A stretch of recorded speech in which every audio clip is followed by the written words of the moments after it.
Live from the Denver Coliseum in Denver, Colorado. This is Draw 1 of the 2023 Women's USA Curling National Championships.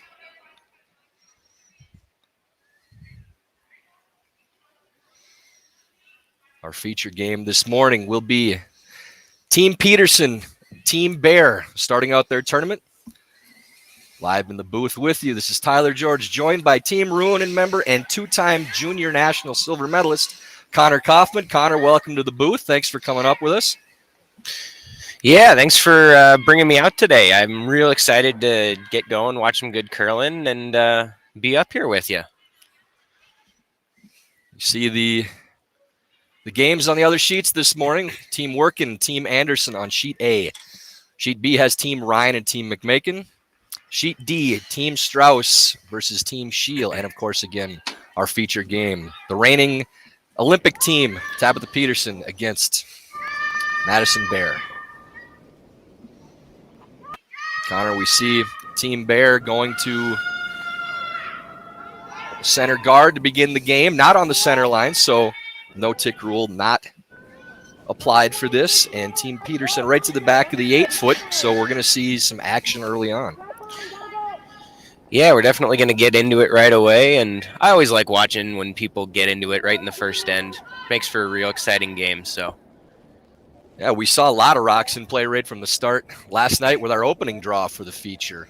Team Casper and Team Dropkin throwing haymakers back and forth all day. A 10-7 final in that game, which is great, again, to start the tournament with rocks in play. A lot of big scoring ends, 4 from Team Dropkin. So hopefully the ladies will give us more of the same this morning. I expect to see that, especially with Tabitha Peterson's team. They're never afraid to put rocks in play and play an aggressive game. Yeah, definitely. It'll be a lot of fun to see some rocks in play. So, lead for Team Peterson. Tara Peterson with a nice draw to the top of the 4-foot under 2 center guards for Team Bear.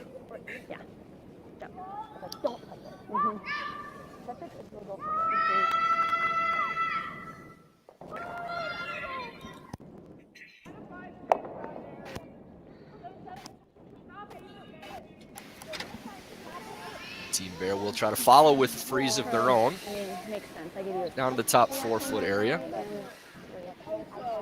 Connor, probably a team you've seen on tour quite a bit this season. What have you seen from Team Bear?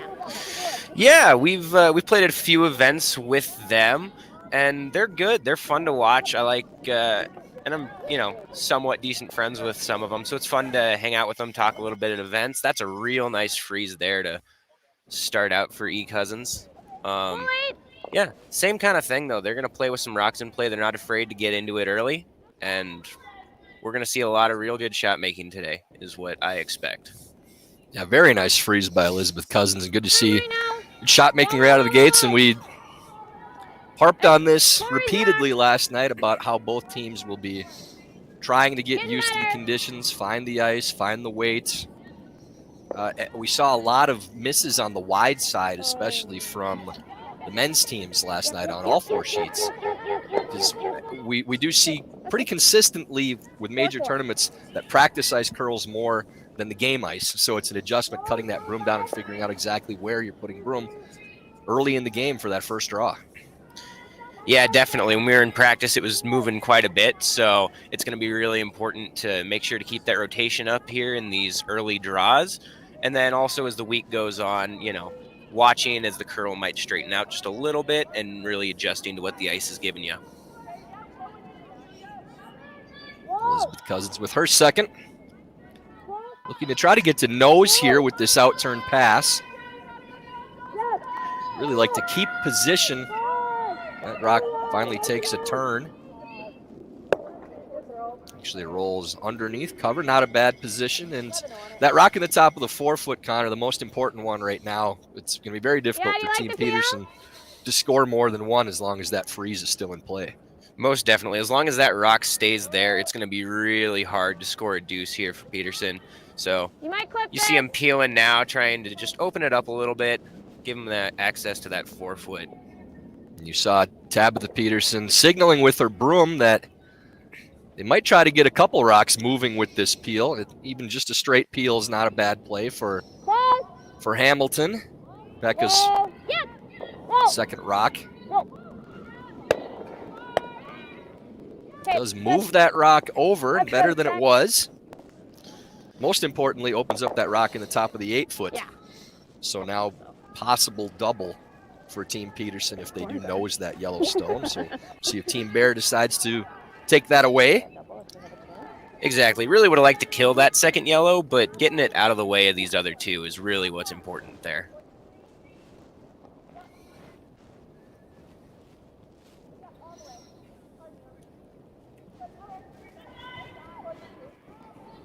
Anne-Marie Duberstein with her first rock of this tournament.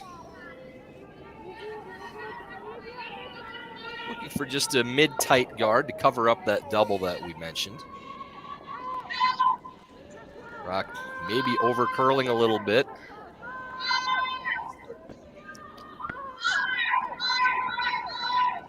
Let's go all the way to the opposite side of the center line, so that double is open. We'll see if Team Peterson elects to play it.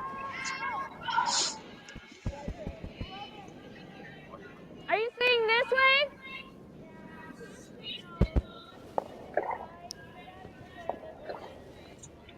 And I think the real important thing we're going to see here is that that red rock that Peterson has just above the tee line, well, it would be great to keep it there. They're not really going to worry if that gets pushed back a little bit. The real important thing is to get both these yellows. Yeah, that's well said, Connor. If that rock does go, it's not a terrible result. Although jamming it underneath is not great. Not but yeah, ideal. if they lost their own stone, they'd still be sitting 2 and they'd be just fine with that. But yeah, that's the wrong side to miss that one on. Jamming and shooting it underneath, even crossing would have been a better result. Corey TC a little bit wide on that first, but again, same type of misses that we saw in the men's draw too last night, where figuring out where that broom goes for these hits, cutting the broom down from what they saw in practice. And Connor, we talked so much about the first game of a tournament, especially with the Nationals in a long week, that if you can get the win, it's kind of a bonus win because you're just trying to get your feet underneath you. You put less stock in the results of game 1 than you do any other game of the tournament. So if you get that win, great. You feel like you're a win ahead of the field. If you don't, you just take what you found out from the ice from the first game too and try to build on that and not harp on that loss too much.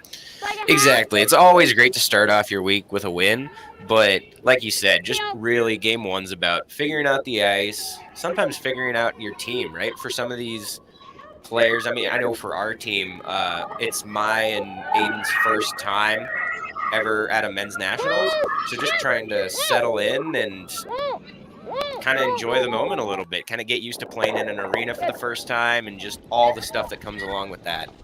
So a well-played shot there by Corey TC. Duluth's own, we're always going to claim her. Doesn't matter if she's in Duluth or Minneapolis. But that's a really good shot to open things up and at least make the steal go out of play. As long as they execute simple shots, at worst should be a force for Team Peterson at this point. Connor, you're at that point now where Nationals is still really fun. Because you get a little bit farther down the road and it's a means to an end. It's still fun to be out here with the top players in the country, but you know, we always looked at it as the one tournament that if we don't win it, we felt like we didn't accomplish our goal. And it's really the only tournament the entire year where we felt that way. So it gets less fun as you get older, but those first couple, it's great being out in this atmosphere and getting to measure yourself against the best in the country and learn from it and build on it, especially for someone like yourself, playing with a veteran like Rich Ruin and then learning in that process. Yeah, no, it's definitely really cool, and I don't know. I hope to keep the fun in it for as many years as I can. Because keep telling yourself that too. Don't forget. That's the most important thing. Is you tell yourself. That helps. Richie, it's usually not too much of a problem. He'll figure out a way. Tabitha Peterson with her first rock of this national championship. Open out-turn hit. Possible roll underneath the corner guard to set up steal. The middle wide open, so not a lot of risk here for Tab. That yellow rock for Team Bear in the back of the 12-foot is what could create a force situation still. So the roll very important here for Tab. Whoa! Back up! Back up! Yes! Line's very close here. Just waited a little long and over curls. Was it a long out?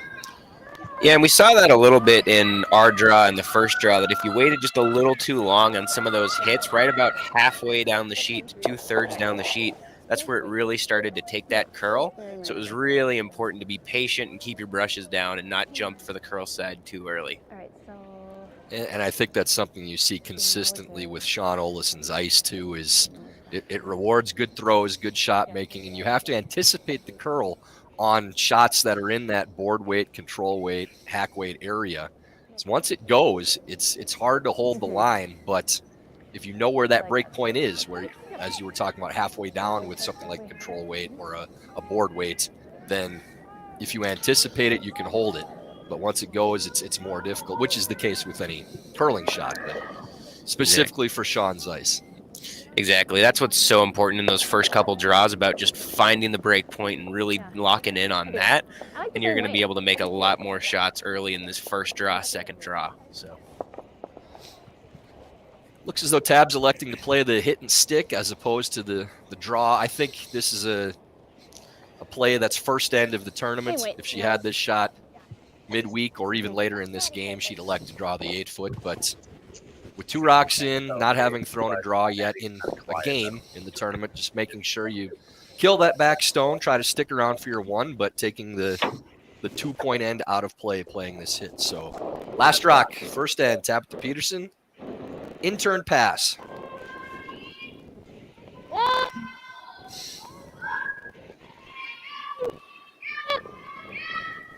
Becca Hambledon sweeping to hold the line. That one turning over a little bit. Looks like it's going to be real close to sticking around. It rolls a little too far, so a cheap steal in the first for Team Bear. And after 1 end of play, the score, Madison Bear 1, Tabitha Peterson 0.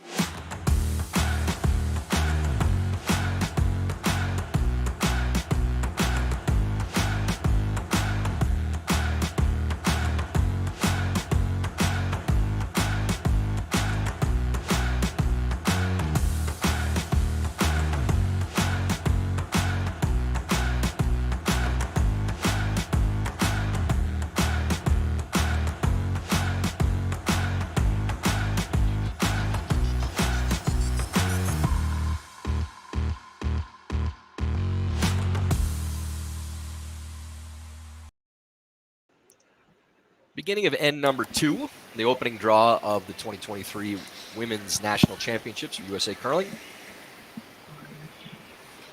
Good opportunity to tell you about our main sponsor for these games. Warm Room Hero.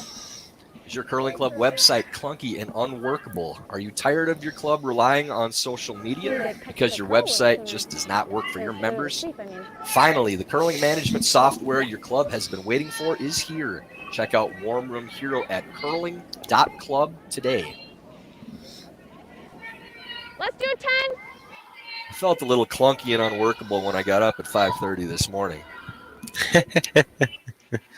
Time difference isn't that much from back home Central Time, but we are ready for a 3-game day. You're going to hear a lot of my voice today. Hopefully you don't get as tired of it as I do my own. Here with Connor Kaufman in the booth, Tyler George. See a little bit of a conservative start to the second end, Connor, with that rock only stopping at the top of the 8-foot. Team Peterson electing to try to play the delayed corner by hitting and rolling to the wing, but not sticking around. So that'll allow Team Bear to come back into the house again. yeah, and I think we see Bear here playing it a little more conservative in this end too. They got that steal in the first, so hey, let's just put some rocks in play.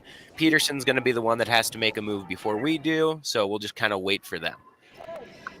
And a good play, I think, from a team that just by all accounts you're playing against the Olympic squad, the front runner for this national championship, trying to keep things simple and keeping Tabitha Peterson chasing your stones, being first in. A simple end, I think Team Bear will be very happy with. And with no corners and nothing in play, really not much opportunity for Peterson to create any offense. So wouldn't be surprised at all to see a blank in this end already, just with the way it's set up. Yeah, definitely. It could be a nice time-saving end for both these teams in the second. Just play some hits. We saw at the end of the first end with Tab's last there, that same thing we were talking about, where it just breaks a little early if you're not keeping your brushes down, and that's what allowed Bear to steal. So this gives them an opportunity to throw a lot of hits, really dial in on that break point, and then come back at it in the third. Yeah, very similar on both those throws for Team Peterson late in the end. That's just a little late on reading the break, and something that we expect a skip like Tabitha Peterson to pick up on as the game goes on. So out-turn pass from Allison Howell.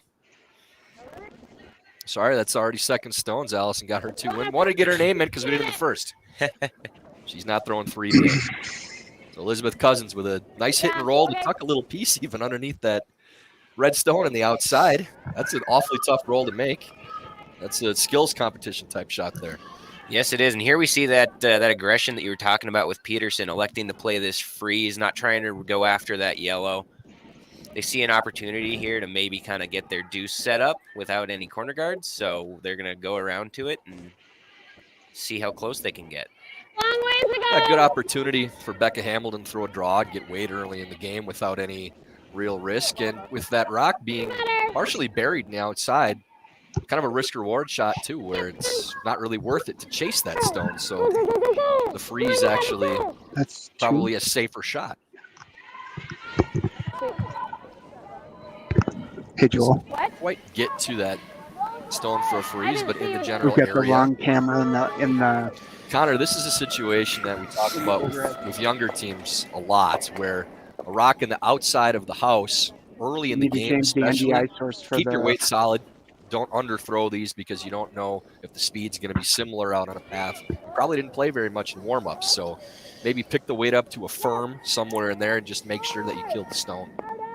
Yeah, it's very rare that you go just this wide in practice because it's pretty far outside your LSD path. And we see her make no mistake there and put that right on the nose. And it is important to keep that weight up.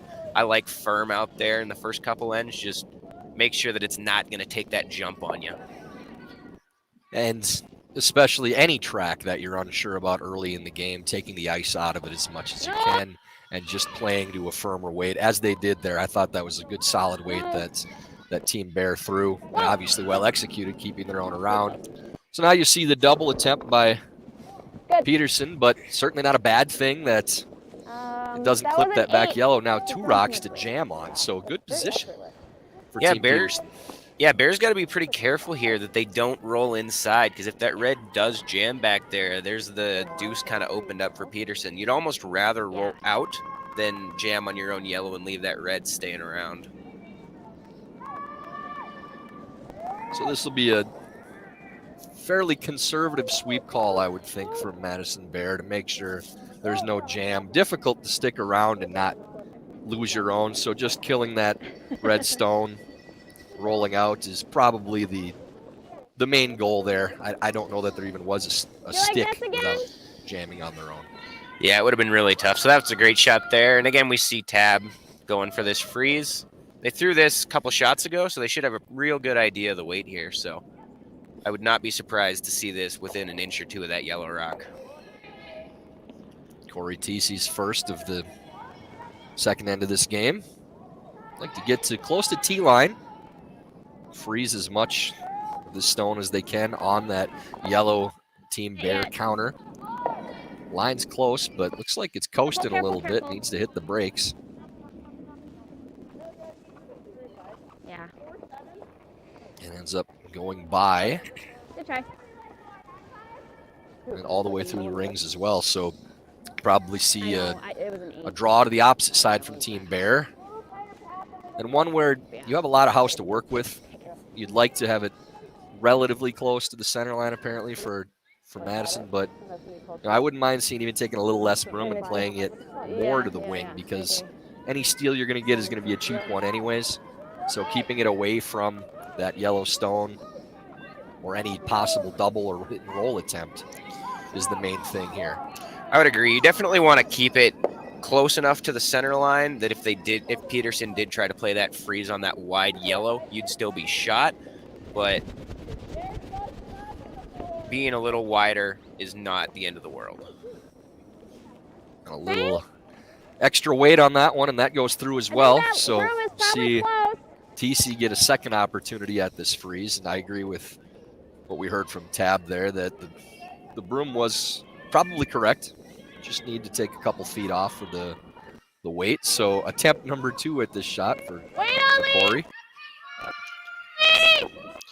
And that's the kind of stuff that I really love when I get to watch high-level games like this and, play in some high-level games, is the conversation between the skip and the front three and the skip and the shooter is so important.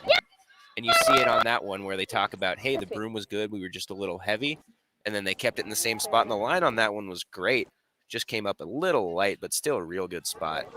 I think you saw on that one that as it got into the outside ice a little more, it took a harder turn and the weight came off of it. And again, the difference in weight too, it'll turn over. So it's a little bit of both, but perfect line again on that shot. Just ends up turning and dying a little bit. Still a good position, and similar to what we saw earlier in the end with just making sure that this red one goes away and doesn't jam for Madison Bear and her first. Yeah, I don't think any more by any means, because even that one. And they kind of like it. Okay. Out-turn pass for Madison Bear, looking to stay on the outside of this stone. Definitely fading backwards. Hoping to get anything at this point. Just catches enough. So good at that. Easily clears that stone, and see if maybe Tab has one more crack at the freeze or decides to hit this time and play for the blank. Yeah, they've played it this many times so far. I think that Tab's got a really good idea of where to put the broom down, and the sweepers have swept 3 of them in a row now. So they should have a pretty good idea of what time they're looking for. And it's just not an easy hit besides. So there's not a lot you're gaining by playing that shot unless you feel comfortable with the line for that hit. And as you said, Connor, they played the line for the draw a few times already. So a familiar shot is probably the correct choice in this situation. There is no right or wrong one. It's just the one you think you're going to make here. Most definitely. This is definitely one of those where it's on the skip for whatever they want to throw. And, like you said, that hit and roll is no gimme. And if you did end up rolling out, then you give Bear the opportunity to play a freeze to that back red in the same line that Peterson's thrown these already. So Sweepers were on this early. They seem to like the weight. It's not even on it. Definitely needs to finish up a little bit, though. Maybe bruised just a little bit by the sweep. It held the line early besides. Weight obviously was perfectly thrown. Does not quite curl enough to get to the freeze, so you may see with where this rock ends up a good force opportunity again for Team Bear. This one they should be able to keep around in the house. And even if it does roll the corner on that yellow stone, I don't know that there'll be a blank. So great opportunity. Yeah, I'm curious to know what weight they're playing at this, because Maddie Bear just threw this on her last shot, and we watched it kind of fall into the wall that whole way. And it looks like they're taking about the same amount of broom. So I wonder if they've brought the weight down a little bit, or if they really just want to make sure they put it right on the nose of this red one. It may have been a situation where she thought she floated it a little bit too. I thought it was a little positive out of hand. So it might be, okay, we know how I threw that last one. Let's not adjust the broom just because of the release. I thought that one came out of her hand a lot cleaner than the first. It is still going backwards a little bit, but very close to sticking around. That's really well done by Maddie. That's a beautiful shot. I don't see any way for Peterson to make a hit to blank that. Do my draw shot. Yeah. Yeah, no reason to attempt that. And Yeah. Tab will be forced into the draw for one, and another good chance to get a good look at the draw of the button. You'd much prefer it was for an extra point and not a force, but wide open draw to the button for Team Peterson to try to knot this game up. It's always nice as a skip in these early ends if you can get these open draws and really dial in on that draw weight early, because then you know that later in the game you like, hey, I've made this one. I know exactly where I need to put it. And Connor, this broom that they're taking, it's a couple inches inside the edge of 8. How does that compare to what you were throwing in the pre-event practice as opposed to the game? Yeah, pre-event practice, we were actually taking a few inches outside the 8 foot. Even in our first draw last night, we were a few inches into the 12 foot. So just a little bit less than what it was in pre-event practice, but still plenty of curl to get around guards, make some good shots. And that did cross the center line still too, so maybe we'll see that broom a little bit wider out in the next few ends. But great draw weight from Tabitha Peterson. Great read by the sweepers to get that point. Not the game 1-1 after 2 in this opening draw.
So after that draw to the 4 foot from Team Peterson, we are 1-1 in end number 3 of the opening draw of the 2023 Women's USA Curling National Championships.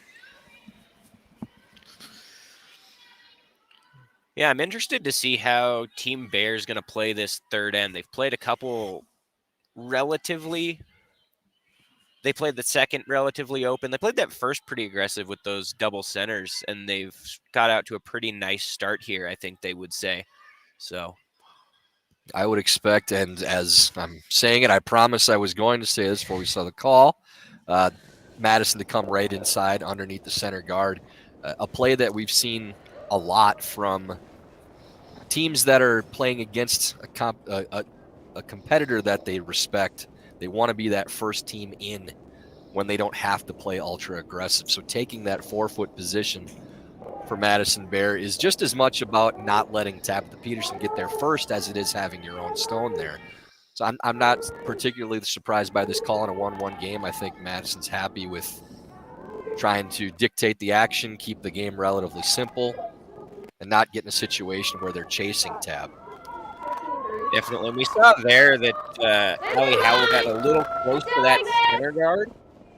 They obviously stayed off it, but that's something that we talked about a lot coming into this week with the no-tick rule being in effect, is it's really important on those rocks, even if you're a little light like we were there, to not tick that center guard, because getting your rock removed from play right away just puts you in a really tough spot early.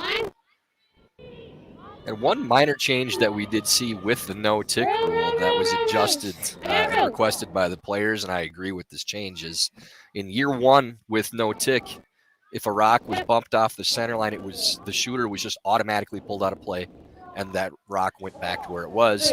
Now, the non-offending team has the option to leave the stones where they were. So in a situation where a rock is barely moved off the center line and the shooter stays very close to center as well, you'd think that the non-offending team who was trying to have a center guard would rather have the 2 of them there than the 1. So now having that option to do that is a good adjustment that was made by the WCF in international and all competitions.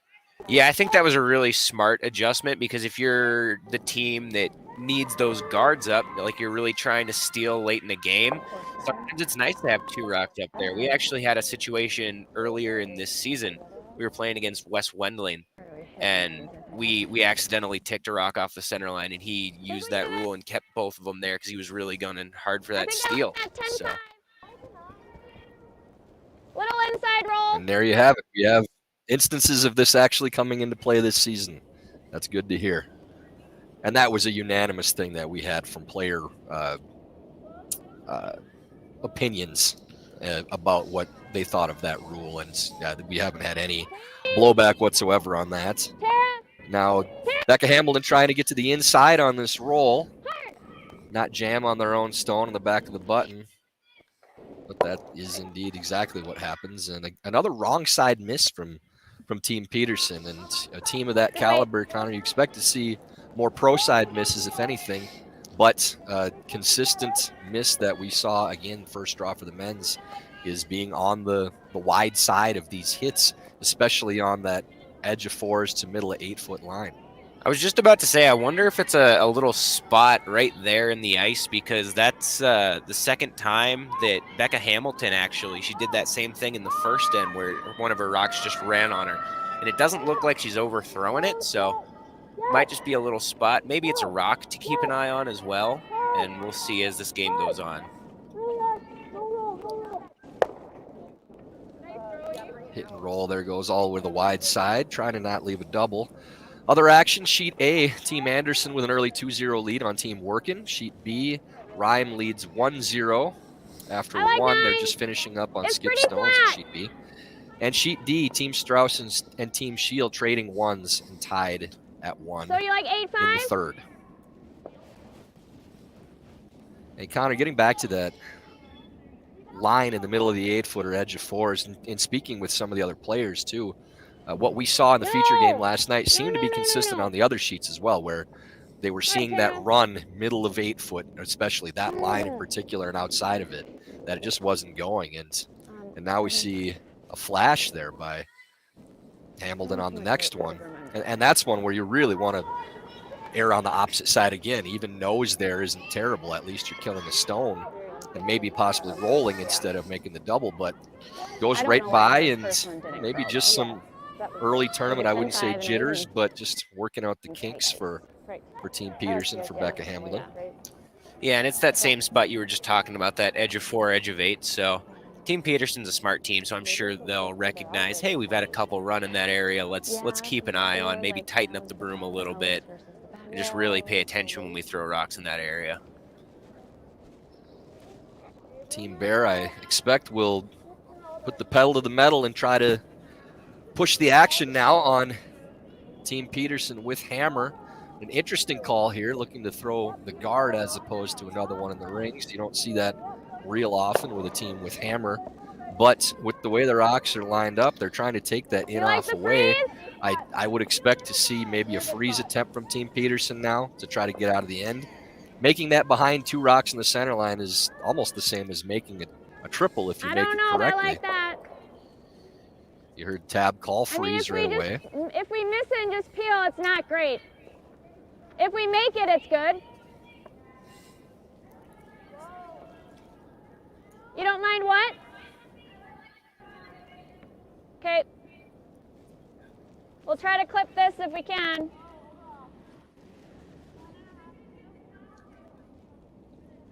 Well, are we playing it to like nose and double off the yellows? Yeah, I agree. So it looks as though it's really close to nose, maybe a hair inside. Team Peterson will be playing the run on their own redstone, and it's a relatively short run. There's still 4 rocks to play in the end. It's not a dire situation yet. Thought they might play that freeze, but if this was, I think, 1 shot later, possibly even, they might play that freeze, Connor. But the run may be the safer shot as of now, if they can move some ground around. Yep. Okay, good.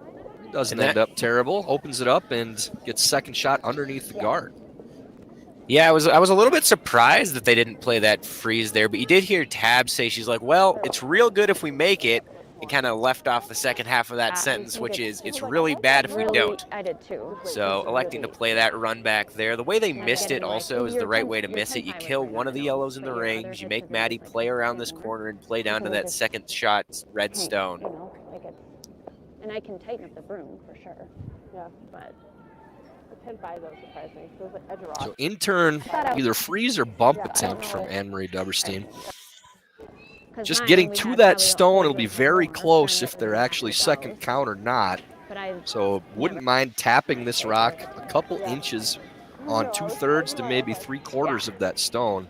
Weight seems to be all there and really needs to curl. It's trying. If they could just bump it into the open a little bit. So it ends up opening that hole with possible pocket. And at the very least, a hit and roll for Team Peterson. So Rock didn't end up in a great spot. But a little, I don't know if I want to play the double because it's, you got to hit basically in the crotch, and I don't know. Just the hit and roll. Yeah, that double looks really tough from like the way I'm looking at it. So I think the hit and roll makes a lot of sense. If you make it anywhere close to that other yellow on the button, Bear's going to be in, it's going to be really tough for them to score two. And playing the roll allows them to play through the port the right direction too, and not go backwards through that stagger. So important shot here from TC, trying to get a roll inside on top of that counter.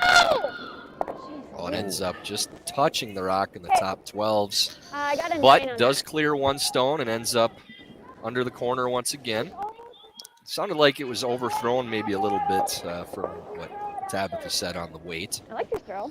I got a 9.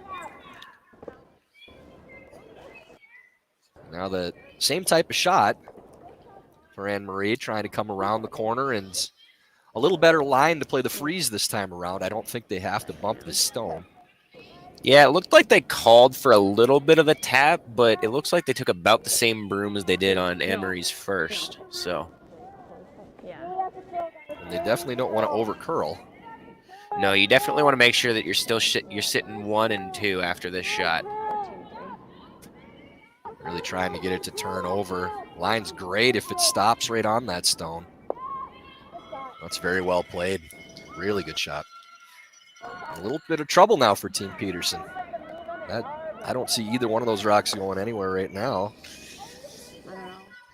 Yeah, looks like decision time here for Team Peterson. Got to decide how hard you want to try to go for your force, or if you're just going to try to eliminate damage here and make sure you don't give up 3. Get this guy.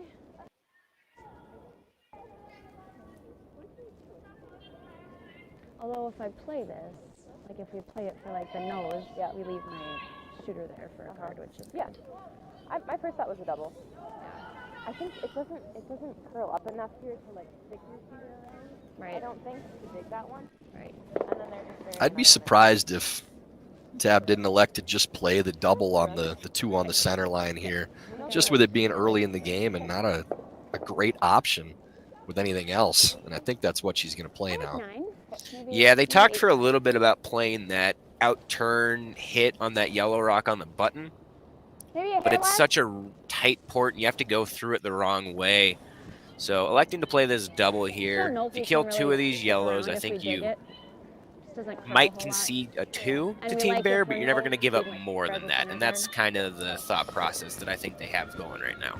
And you have to be confident in your ability to come back from a 2-point deficit if you're Team Peterson too. Still only in the first half of the game.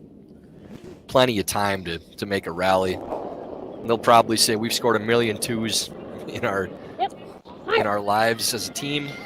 Let's just try to make sure we stay away from giving up 3. Yeah, that's something I've over curling a little bit possibly though. Oh, and leaves Team Bear still sitting 2. Angle's definitely playing into Team Bear's favor as well. Now looking to play the out-turn draw, and Connor, looking at these angles, I know you don't want to bundle your rocks up too much, but if they could ever throw that in-turn draw to half buried to the top of the 8-foot underneath their own corner on the same side, Team Peterson have a tough time getting more than one of them out. As it is, that double is definitely there. So I'm a little surprised they're not going back to the same side. I know they don't want to bunch them, but you really could have a chance to put up a 3 or 4, I think, if you play underneath that corner. I would agree, and that's my worry as well, is that it looks like that double on those yellows that are in the rings is pretty easy, all things considered. And I'm also a little concerned if Maddie goes a little deep on this draw, that double might turn into a triple with the way that the shooter's going to roll. So obviously you don't want to bunch rocks together, but if you can give yourself a chance to sit 3 buried, I think Peterson's going to be in a world of hurt. Yeah, rock placement's so important here. And if you put this in a good spot, you should be able to guarantee yourself at least a 2. You want this about even up. I think it stopped just short enough that there isn't a triple. Is just a hit and roll. So it's well swept. Then we could stick it here. No triple. I think they would have liked to get a little more buried on that red top 12 rock a little bit, because as you see here, Peterson has that opportunity to hit and roll pretty big. 9. Okay. Is that okay? Yep. And that could mean it's a little difficult for Bear to have a nice easy 2.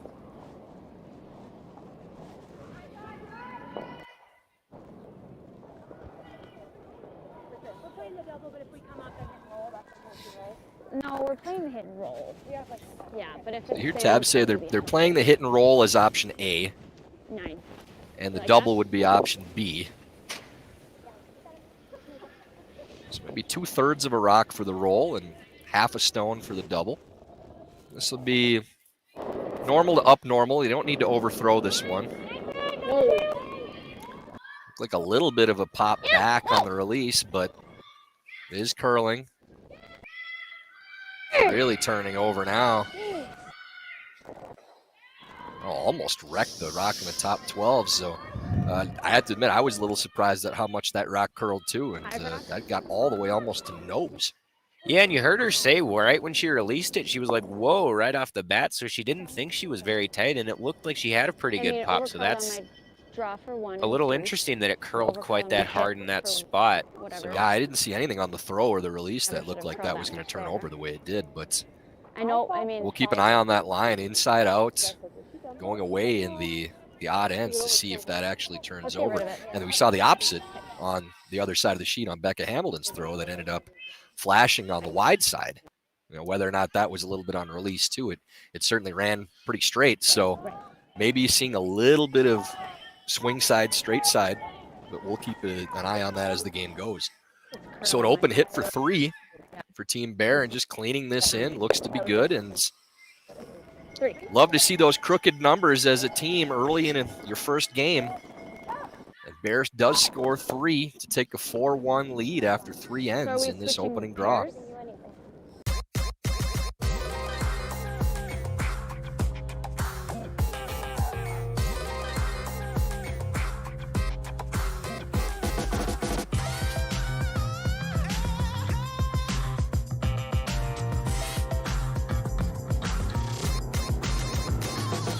Twin Cities Orthopedics is ready to go with more doctors, specialty services, and convenient urgent care locations. Ready, set, TCO.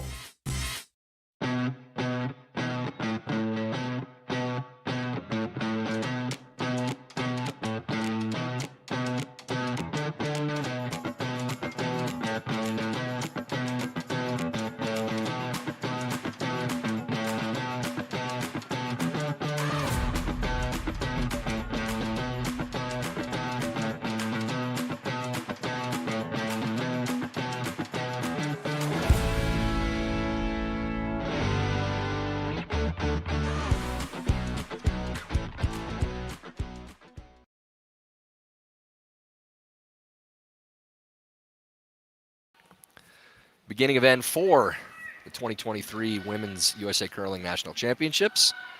Team Bear with a 3-point end in the third to take a 4-1 lead on the reigning Olympic team, Team Peterson.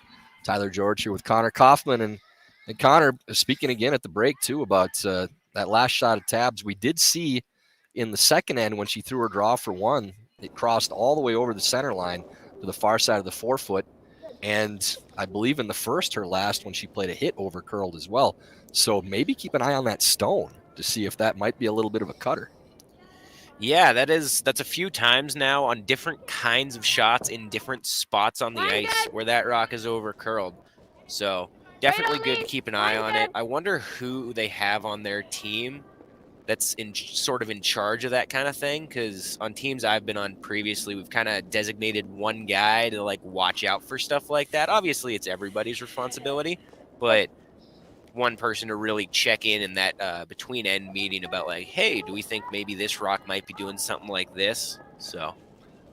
And early in the tournament, you're trying to pick up on these things as much as anything else. But if it happens once, then you don't want to overreact to it if you don't think you did anything goofy with the throw. It happens twice, now it raises an eyebrow. And a third time, and it has happened 3 times already with that rock out of 3 throws.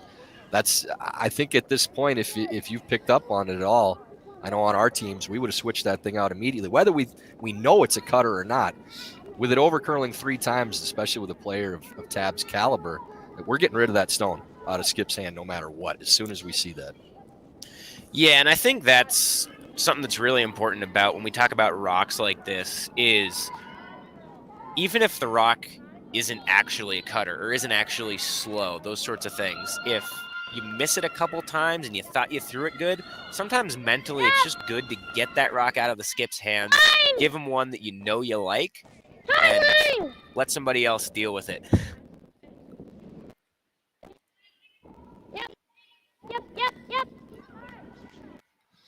This over curls as well, trying to play the come around draw on the corner, and also rolls into the ring, so Team Bear can take that stone out. Really take control of this end at the beginning too. Already with a center guard and a rock on in the top of the 12-foot, which serves as a center guard as well. So Elizabeth Cousins will try to play probably just a hit and stick on that line. Don't really need to roll too far any direction. Rolling in, if anything, would be good, but don't really want to roll to where you're cornered on your own stone and give Peterson a chance to draw under 2 corner frozen stones.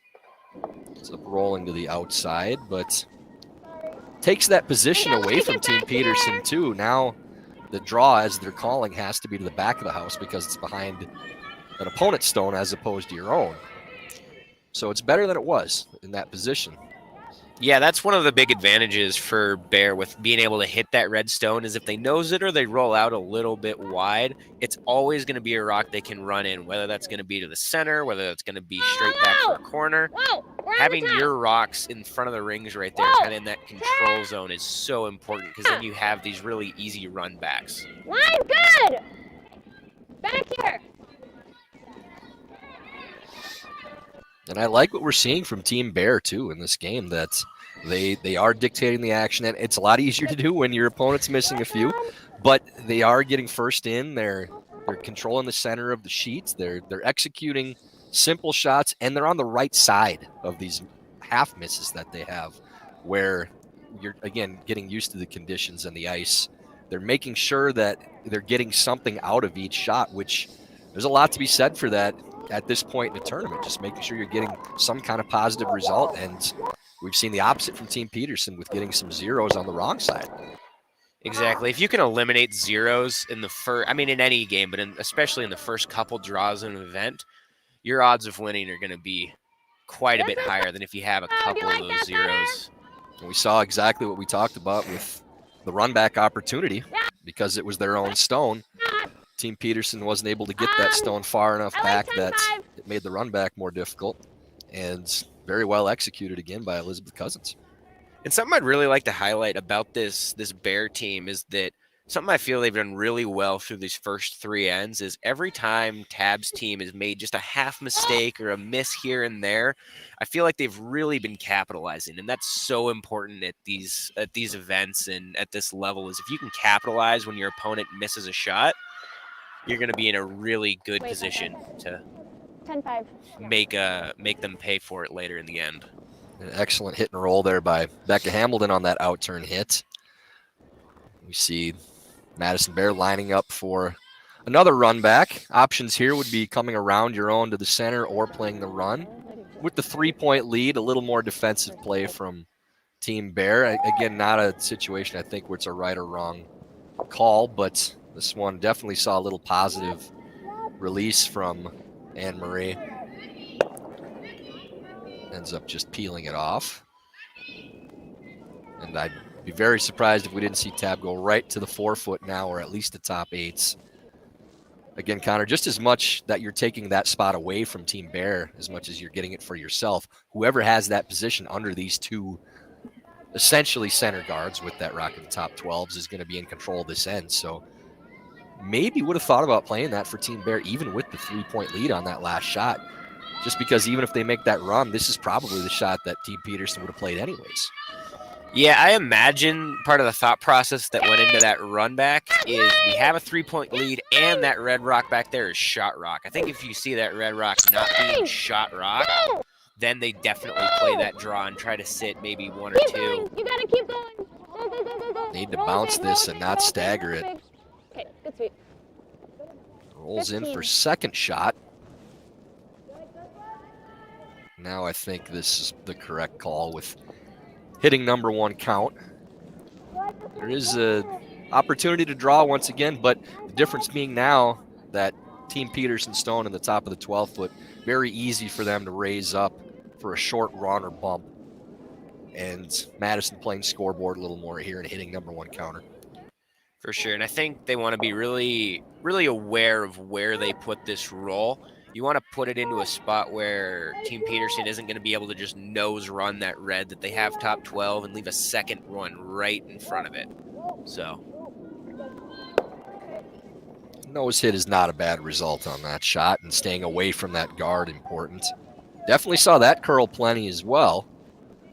And that's the same general line, a little farther to the outside, but the same turn as we saw Tabitha Peterson end up a little narrow on, going the opposite direction. So maybe a little bit more curl going towards sheet A than we're seeing going towards sheet D. Clean. We'll see if that holds with TC's shot here too. Go.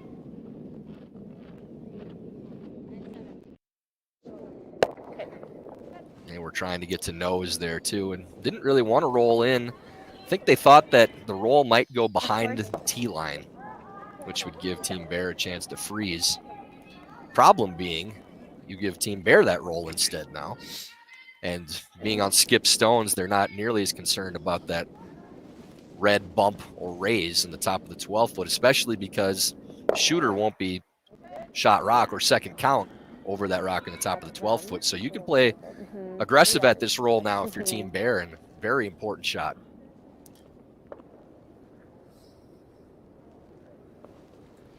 Switching up turns and going outside in this time. yeah, I'm curious to see how this one's going to run. That's that same spot we've been talking about all game long. So I would not be surprised to see this fade a little bit. Maybe the double because the hit. and you see him right off the whole way here, not really looking like they want to sweep it. Does sit for shot rock, which is very important on that shot. I think you would have seen Team Peterson draw pretty quickly if Yeah, I think so. I think so too. Yeah. if that rock rolled a little farther to sit 2.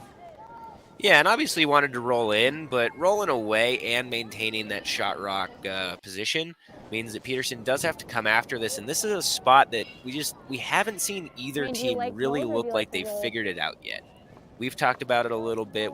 We're not quite sure just how much everything's going to curl in this spot, if so it's we really do the big roll, difficult to we're giving make her the this hit double. and roll But into a really good spot for Team Peterson. And I thought Madison's throw was a little on the positive side again there, but still expecting it to be a little bit straight, and it was all of that. It was fading backwards as the rock was going down the sheet. So relatively consistent on what we're seeing with the curl on that side. In-turn pass inside out for Tab Peterson.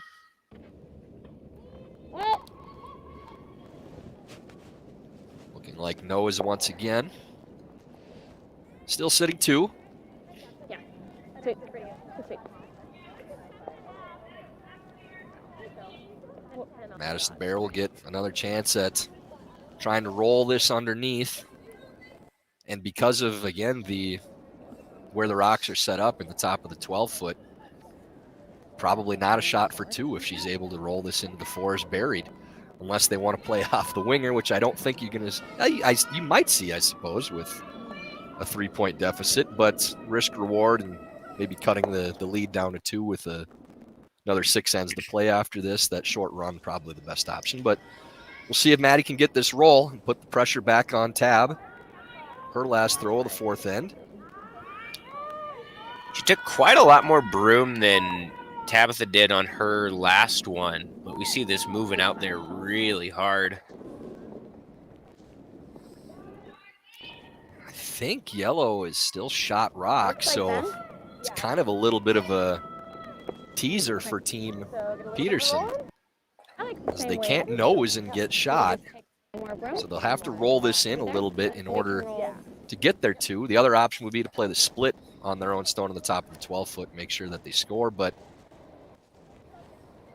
any contact to clear this stone obviously will score 1 for Team Peterson, but anywhere on the inside that sticks around in the house should be good enough for their 2. Yeah, just really got to make sure you keep your brooms down here. That we've seen 2 really kind of curl and get to the nose. Tab's first and then Maddie's last, obviously. And they really got to make sure they roll in a little bit. Not a lot, just enough to make sure they're second. We've seen a lot of curl on this line already, and this one is no exception. Turning over hard again. Working it really hard the whole way. Looks good, though. That's perfectly executed. Good early read on the sweep call that time. So it is a 2 for Team Peterson. Cut the deficit to 1, and after 4 ends, Madison Bear leads 4-3 over Tabitha Peterson. The everyday person may not aspire to be a professional athlete or an Olympic athlete. You may just want to be the best person you can be. You just may want to sleep better. You may want to feel better. Thorne has many products that can support all of those things. So it's not just about performing or running faster or jumping higher. It's those little things that go into having a higher quality of life.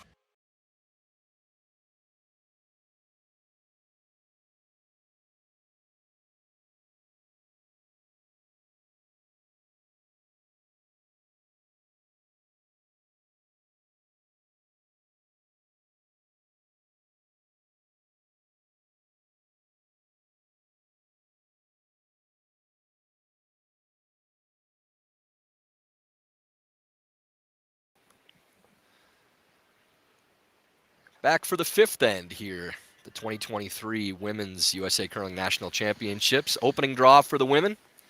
Team Bear leading Team Peterson 4-3. Team Bear with Hammer at a 1-point lead. And Tyler George here with Connor Kaufman. And Connor, a very well-played first 4 ends from Team Bear. Not a lot of jitters out there. And really kind of controlling the action against our 2022 Olympic reps. Yeah, they look solid. They look comfortable. They look like they've got a pretty good read on the ice in most of the spots. So I'm curious to see how they're going to play this end. I imagine with a 1-point lead and Tab throwing that center guard there, we're going to go right under and just, I think any score, I know it's an odd end, but I think any score to go up 2 going into the break is going to be really important and really good for team morale for this Bear team. Yeah, we saw last night with the Casper Dropkin game that it was 6-4 Dropkin at the break, and Casper had outplayed Dropkin for the vast majority of the game, but just a couple bad mistakes in the wrong spot. And all of a sudden you feel like, how are we behind? We've outplayed them 1 through 4 for 5 ends. We're down 2. That's the talent of a team like Corey Dropkin's squad, but similar situation here for Team Bear, where we certainly haven't dominated the action, but they've kept Team Peterson chasing. Their misses have been very limited and on the right side. They've had very good execution in key spots. So very important for them to play a good solid end here and try to keep the lead going to the break, because they've certainly earned it to this point. Keep it straight. Yeah, and definitely important to keep that pressure on. You've played a really good 4 ends, but at the end of the day, it's still a 10-end game, so you don't want to let off that gas pedal quite yet. You just want to keep it going, and just keep putting as much pressure on them as you can until all 10 ends are done. 14-7. Both teams coming up a little bit on the short side on the in-turn draw. Yeah, I think if they just sweep it. Didn't really see a hard snap on either one of them. It just looked like the weight maybe was a little bit soft. This is the side of the sheet that we've seen a little bit straighter. Could even give Or you a little the more. turn, It I looks should like say, it's that's been a pretty little light. straighter. Yeah. And as you mentioned that, this one's running on her just a bit here. It rolls out of the rings, and Do you like it again, or do you like the not a freeze? terrible result, but with Hammer obviously roll into the wings there would have been a very good start to the end. And now Team Peterson has the opportunity to get underneath again. Same as last end, with that rock in the top 12 foot, kind of serves as a Wait only right now. center guard, electing to play that same in-turn to come around. Wait only. Got a curl.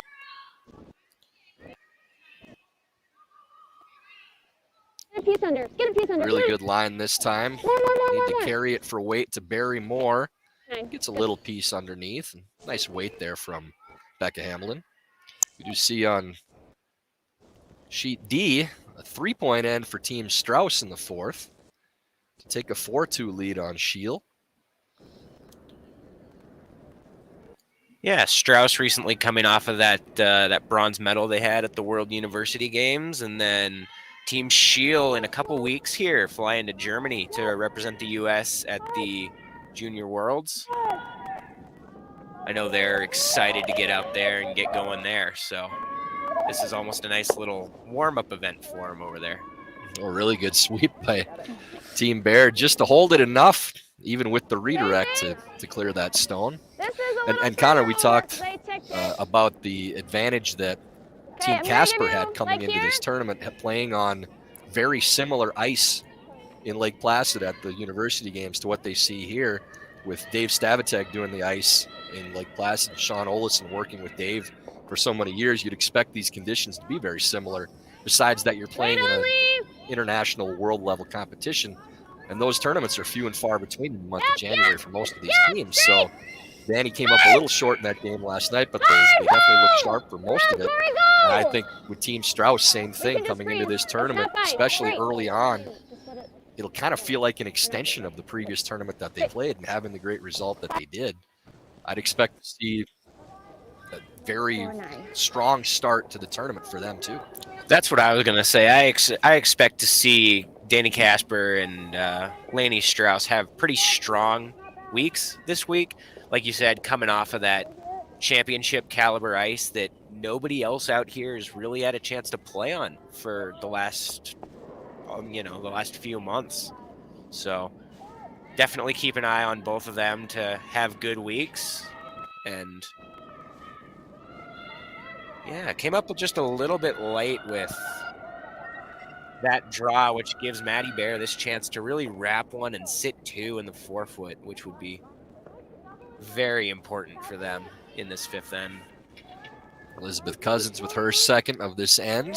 In-turn draw. We've seen this shot played 4 or 5 times already. Nobody's been able to find the 4-foot as of yet. This one looks like the weight's all there, and the line's very good. Going to come to a stop maybe in the back of the 8-foot. And that's a lot better result than back of the 4s or back of the button with Hammer. And it's a good read by the sweepers there to make sure that rock didn't stop that close to the button, so there isn't a freeze for Team Peterson that would have a really good chance of being a steal. Yeah, putting it back 8-foot gives you plenty of room for when they make this come around. You got a little bit of room to tap, you got room to freeze, and that yellow rock's not gonna kind of handcuff you into that only scoring 1. It's way out there. Got a curl. A little bit more line this time around for Hard, come on. Corey TC. Go, go, go. Trying to get this to turn over and finish. Starting to curl hard now. 14-8. Ends up stopping real close. Who shot? Now, Connor, from the time you've had in the booth to this point, we're always very careful not to predict who shot rock because the overhead shots, I feel like I'm wrong the majority of the time. Right now, it looks like yellow may be shot, but I'm not going to predict that they are. Hopefully they move these stones around, so you can't be right or wrong. It's funny that you say that you think it's yellow because my first thought was actually that it was going to be red. So there you go. Well, one of us would be right then, so that's not so bad. Maddie maybe deciding that discretion is the better part of valor with the 1-point lead in hammer and the way these rocks are starting to line up. I would not be surprised if I saw him go for the peel here because you still have a few rocks left in this end, and you don't want to give up a steal if you can help it. You know, if you get forced to one, you're going to be in an okay spot. This hit and roll, if you make it, is going to be pretty nice, but it is going to give Peterson the hit and roll right back to get it really buried, and then you're going to have to peel on the next one anyways. So it's not a difficult stick, or not an easy stick, I should say, with this hit and roll either. They can only see 3/4 of the stone, so you have to throw this soft to have the shooter stick around. And you also have to make sure that you don't jam it on that back yellow one. So you'd rather roll out and kill the red than jam it back there. This is real close on line. Looks like it might need to finish just a hair. Does end up rolling out. Unless there's a big spin back, not quite. Same. So accomplishes the main purpose, but leaves This is a little less. Team Peterson that same draw. There's a pretty big area that they can throw this where they get a good result out of it. Anything from top 8 to back 8 on this line. TC did just throw this. Line was great. Really only need to add a couple feet more. Okay, yep. Yeah, she threw that first one a little wider than they are right now, so they got to be careful here that it doesn't over curl on them. Back go! Yep. It's turning over pretty hard now. They got to go for weight and for line. Sweeper's really working this to get it past that red. 5 feet. It does get by, but still sitting 1 for Team Bear. I'm sure this time. I'm going to say that yellow is count and be pretty positive on that. I would tend to agree with you on that one. I'm not taking any chances, so this one I feel safe. You heard Tab a little surprised that that turned over maybe as hard as did, or that the weight turned over. I heard a geez Louise from her. That's about as harsh a language as you'll hear from Tab on the mic. Yeah, I think it's just been a couple in that spot where they've been a little bit caught by just how hard it breaks once it finally does take that curl. I'm a little surprised that they're playing the hit here with how little they can see of this stone.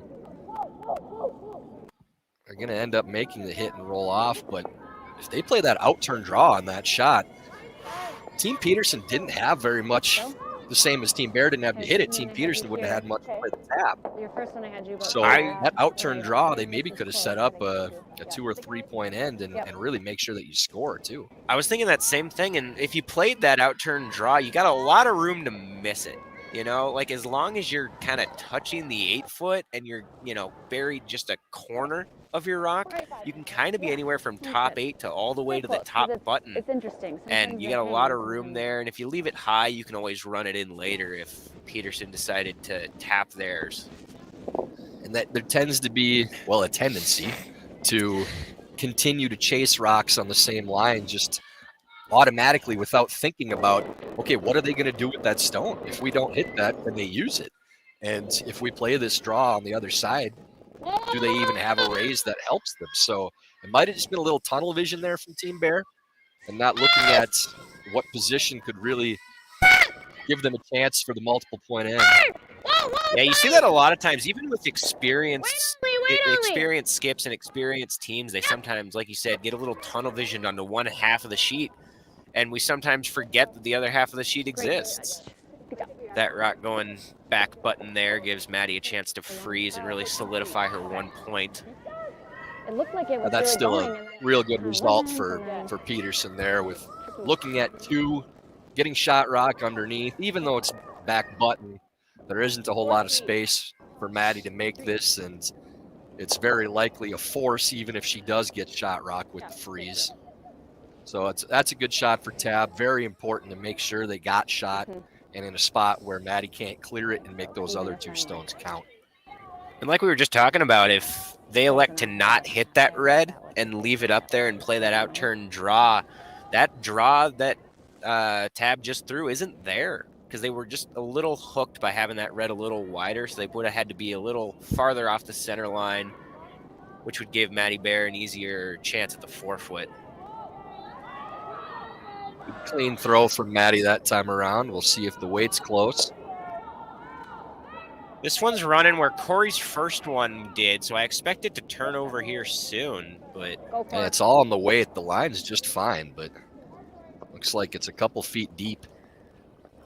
yep. That definitely would have gotten to the freeze had the weight been on, and that's I'd love to come the in, first but real if I'm ever, negative like, I side might have miss double for- that we've seen on a big shot from Team Bear, where right, like if I'm short ever would have been a here. much better place to be with that rock, I mean, yes. and it's maybe different. even give you an opportunity to play some Well, kind my- of bump into I that don't red for know. multiple Cigar points. has But this now too. Tab can follow that, come in with another one, go I for a guess same steal of thing, but 2. I'll try to throw less I really don't because see any it's reason so why they wouldn't play the complicated, exact but same I think shot. That's okay. We'll listen and see if we can catch a little more from Tab. Okay. Same brew? Yeah. Okay.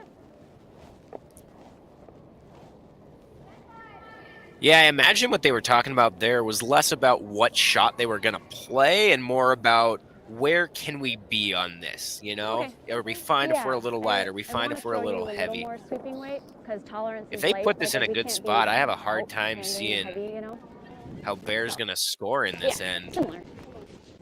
Yeah, this is with a good draw from Peterson. It looks like a steal of 2 already. But this is all execution now, and she basically just has to repeat the same throw. So Tabitha Peterson's final stone of the first half of this game. To get maybe top button or even right to the T line. A little tighter line than the previous stone, I think. Has to go for weight too. I don't think you're And this bad. is the rock that we've seen over curl already 3 times, Connor. And Yep. once again, same thing. I think our read on that stone might be correct at this point. Good sweep. Yeah, so now if you're Team Bear, what do you like here? I got Well, she's eyeing up the double run with the red yellow, which is a little risky, but probably not going to get yourself in too much trouble as long as you don't I know, but you run it yeah, back really, to the everyone pocket could of go those for 2 straight, yellow and that stones and way lose you all never go 3 of for your own. extra time. But I think if you play it, you're playing it soft, and they may even try to come around with a Maybe a tap. little more than that, But if they do play the red yellow back, I think it'd maybe be with board weight or something like that, because I don't think you're picking it out to avoid those back 2, no matter how you hit it. Makes sense. Would you Makes sense. ever Yeah. consider this off this yellow that's on the T line out on the 12-foot? In off there. I know it's flat, I know it's long, but if you can get that red moving a little bit, I mean, there's a potential for 4 there. I think it might be just a hair flat That's okay. to play it. Kinda had that I mean, if feeling you're in the my head. 10th end and you need 3 or 4, you're probably heaving with all you have to try to make that shot. But I think she's probably going to opt to play the one she knows she can make. She doesn't have enough of the yellows to make it. And again, with the broom they're taking, I think they're probably playing around board weight, just trying to hit 3/4 of that red guard on the left side. Run it back to just barely cross that yellow stone on the top of the 12-foot. And it would be there for 1 point. Do you think Unless there's ever that you're looking at that hole between those 2 stones in the back? I was yeah. just gonna say, do you think there's ever a world where you can pop that red right between those 2 yellows and potentially get yourself a 3? I think there's enough space. That's not one you're going to predict, but yeah, I think it's possible. Yeah, it's never one that you really call for. You just kind of play this shot, and This looks like it's got to curl a bunch. I think a little more weight maybe than they wanted to play. So ends up just running the guard off and giving up a steal of one. So going into the Warm Room Hero fifth end break, 4-4 game, and fifth end break is brought to you by Warm Room Hero, the intuitive curling club software. It takes the stress out of schedules, registrations, and more. Warm Room Hero, a platform built for curlers by curlers. Check out Warm Room Hero at curling.club today. Let's say you're in high school and there's a sport you like, but sometimes you think, you know, it might be cool to try a new sport.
Twin Cities Orthopedics is ready to go with more doctors, specialty services, and convenient urgent care locations. Ready, set, TCO.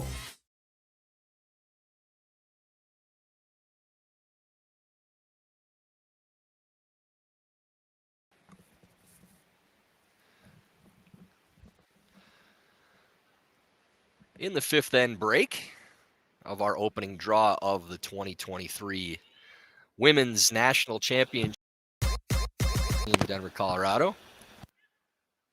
Our 2022 Olympic reps, Team Peterson, with the 2 in the fourth and a steal in the fifth to tie this game up 4-4. A very important break to try to stay on task for Team Bear after playing a very solid 5 ends and only being knotted up. We'll take a look at the other scores. Team Anderson leads Team Workin 3-1 after 4. Sheet B, Team Rhyme 4-1 on McMakin in the fifth end. And Sheet D, the World University Games bronze medalist Team Strauss 5-2 over our junior world reps, Team Scheel. And Connor, as we talked about, a solid 5 ends for Team Bear. This meeting now that you have with your coach, you really want to focus on the positives from that 5 and the fact that for the majority of the game so far, Team Bear has been the better team. So despite the fact that you're tied up, you do have hammer. Trying to keep in mind that you're playing a solid game, you're outplaying your opponent. Don't try to change too much. Don't overanalyze. Just keep executing and keep making as many shots as you can, and maybe you end up on the right side of this. Yeah, everybody does their fifth end break a little bit differently, but in general, I think it's a good time for your coach to say, hey, we played a good first half. We've kind of been all over them. We might have let that fifth end get away from us just a little bit, but for the majority of this game, you're outplaying Team Peterson. So just keep doing what we're doing. Just keep it rolling. Let's come out into this 6th, get a nice deuce to start us off, and just set up the second half of this game as good as we can.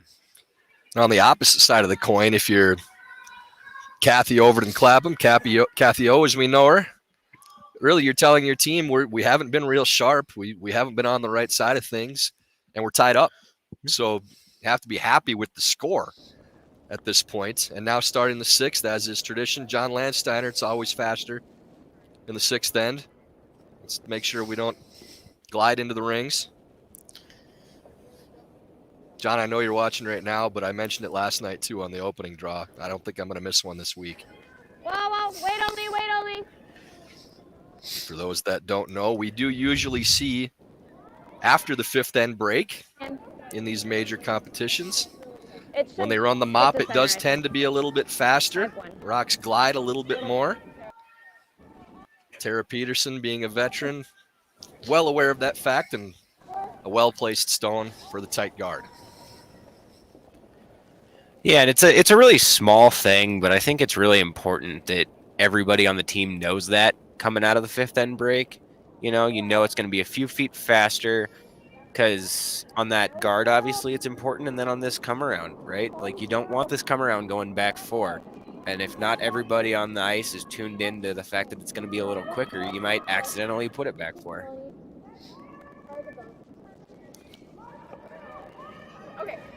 Landsteiner texted me and saying that we'll hear him screaming 6th end today when he lets go of his first. So we're going to keep an eye on that during the broadcast, and hopefully he just yells like a maniac and startles everybody in the arena. Coming from John, that's more unusual than just about anybody else too.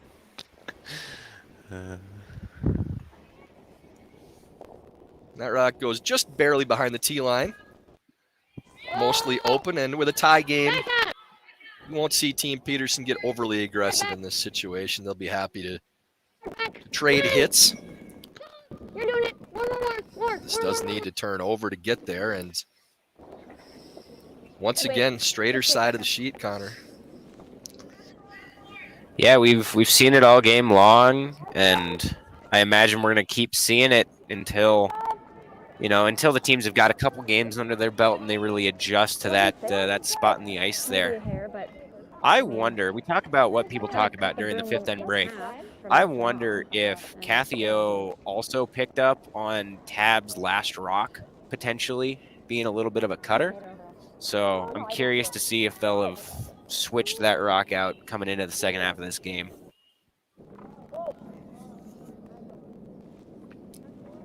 Yeah, that's something I'd like to ask Kathy O about afterwards too, and see if they noticed the same thing or if they did switch this rock out yet. We didn't hear anything on the mics about it, but with over curling 4 out of 5 ends on the shots that she threw, and the 5th one being an upweight shot with a lot of rotation, I think it's pretty clear that rock is curling quite a bit. So those listening in on the feed too, that might be playing later in this tournament on that sheet, to figure out what rock that is that Tab is throwing. Might be one to get out of Skip's hands. Right to it. Hard. And as we mentioned, just trading hits now on the outside of the sheet, and Good weight. 9-9. Team Peterson making no mistake. Becca Hamilton with the hit and stick. See the same now from Elizabeth Cousins. Elizabeth's had a solid start to this game. We don't have percentages in front of us, but I think we know enough about curling to be able to tell that she's throwing the rock well. Yeah, definitely made a lot of shots. And this one looks like it's going to be made pretty well too. Sweepers don't look overly concerned. And right on the nose. Probably a good time with this trading hits for me to crack open a Dr. Pepper Zero Sugar. First pop for old Dr. Pepper today. We had a bunch of them last night. Yep.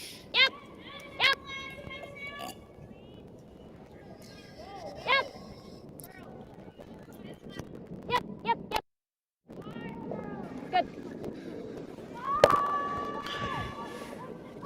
And this time the inside out hit and stick for Team Peterson. And both teams playing with a little pace right now and saving clock. We don't have a view that shows us The clock's on the ice.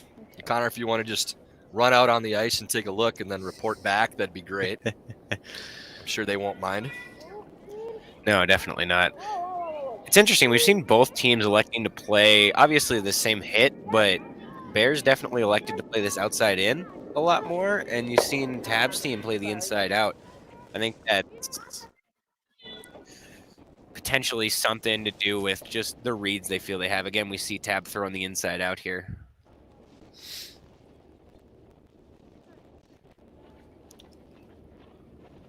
And this the turn we're seeing curling a little bit more.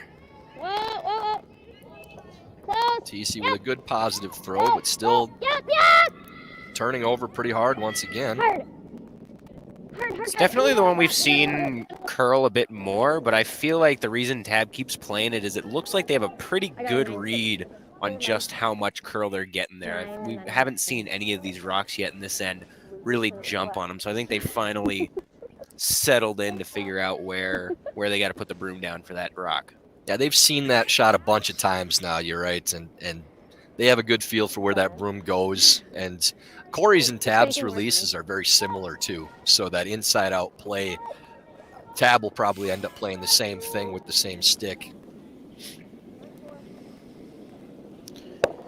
And that's something that's really nice. We talk about it, you hear it talked about a lot when you watch like the slams and worlds and that sort of thing, is if you can get your team throwing the rock, similar, not necessarily exactly the same, but similar, it makes the skip's life a whole lot easier because they don't have to move the broom around nearly as much depending on who's throwing the rock.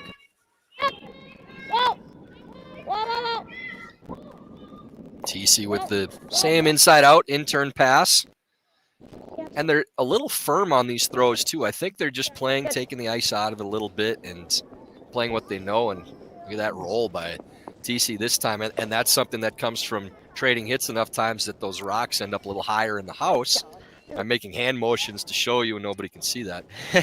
But 3-4 rocks higher, all of a sudden that roll goes to the top of the button. And it's all of a sudden a steal opportunity. Yeah, because now you see that because it's above the tee line, Maddie Bear's got to play this run back. She can't play a freeze and can't really play a tap either. Oh, really well done by Anne-Marie Duberstein. I think I like the outturn. Okay. Not only makes the run clears both stones, but now it's their stone. Okay. So if Team Peterson is able to get around with the draw, that same run back would be yellow to red, and if they dead stick it, now they're buried under their own guard.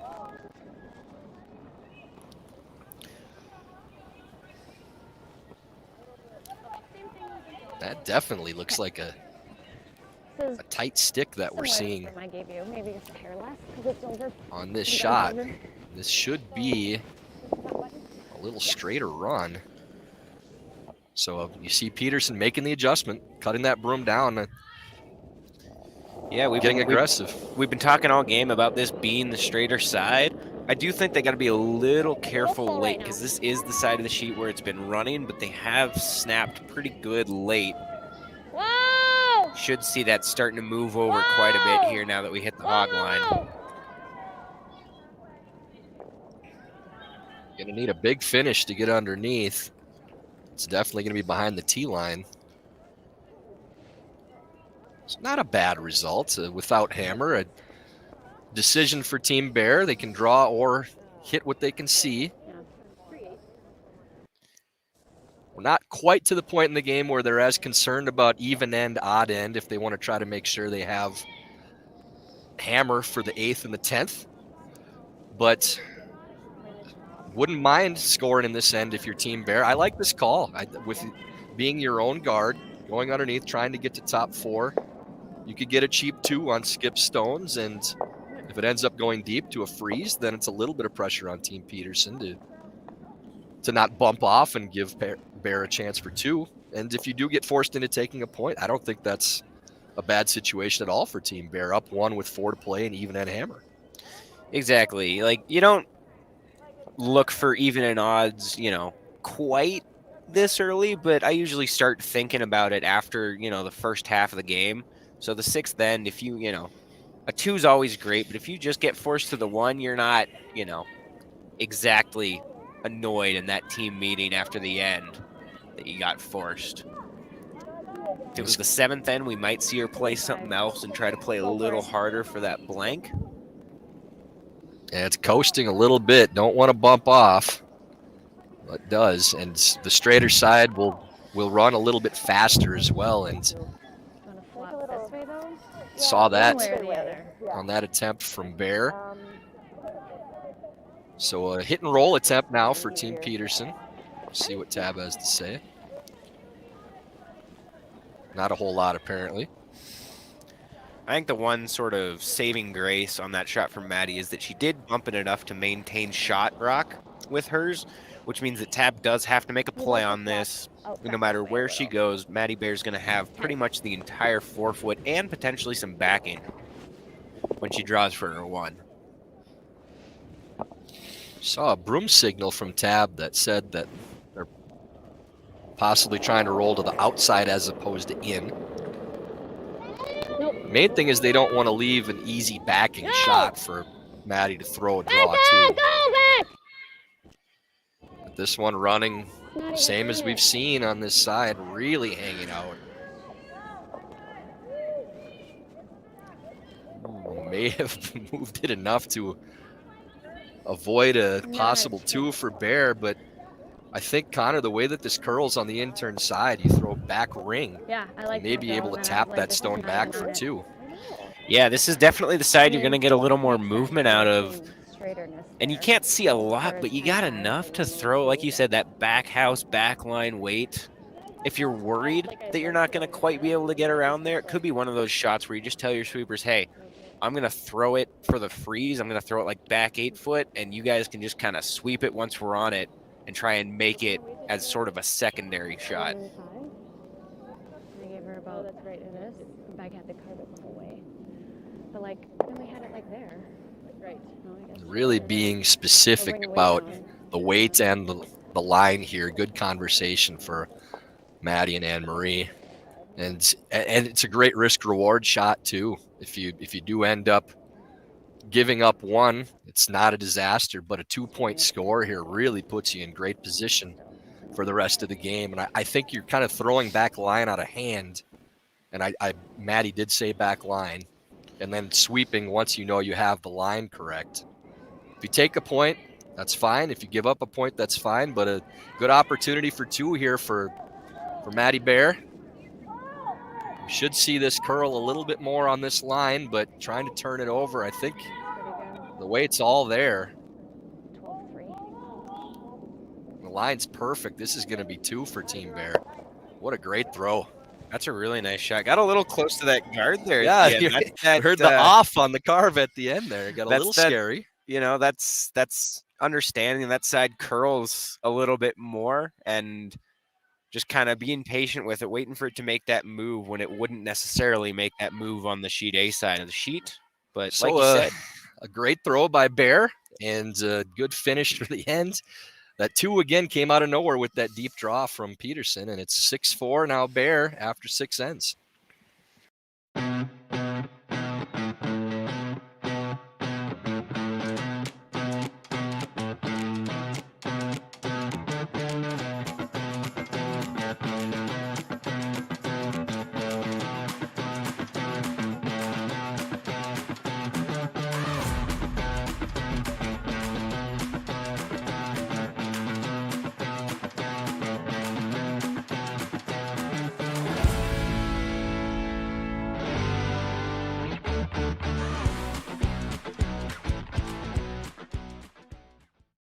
Just because you're not a professional athlete doesn't mean that you should accept less. The beauty about what Thorn does is our product quality is the same whether they're in the athletic line or whether they're just for the everyday person. Thorn has kept true to never compromising on quality, never compromising on efficacy, never compromising on safety for not only athletes but for everyone who would use their products.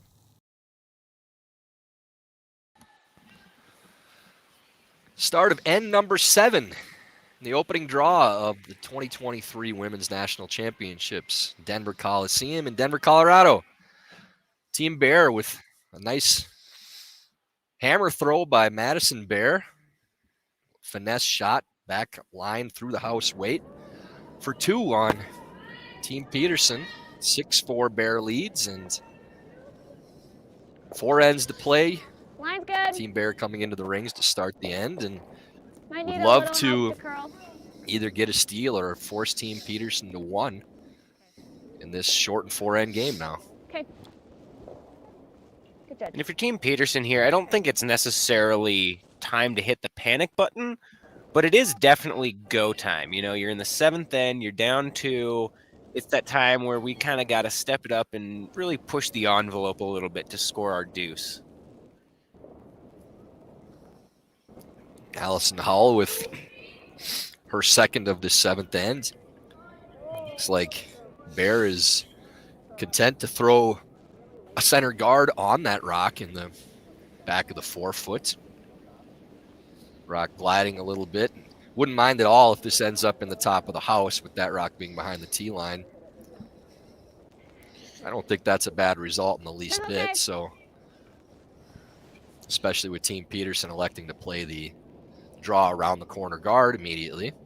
Tara Peterson's 2nd stone. Line's good. Line's good. Yep. Yep. Yep, yep, yep. Wait only. Line's good. Even though it's early, I think it's really important to put this rock in a good spot. If you can get that corner guard and then draw under it and get that set up really nice, as it looks like they're going to get here. Mostly buried, and Good throw. looks like Bear is content to leave that rock where it is and play to the center once again. I'd like this play a little more if the number 1 counter was above the tee line. That rock only biting back 4. This is definitely an aggressive call. The 2-point lead, and there's enough of that red stone that Peterson played that you could have a go at it. But Team Bear throwing the center. This rock crossing the center again, the opposite side. Almost want to come in kind of deep with this one now that it's over curling there. Not a bad spot. You still maintain pretty good control in front of the rings. I'm with you, though. I am a little surprised that Team Bear didn't elect to hit that red, being able to see what looks to me like a third of it 10, though. from the right-hander's hack.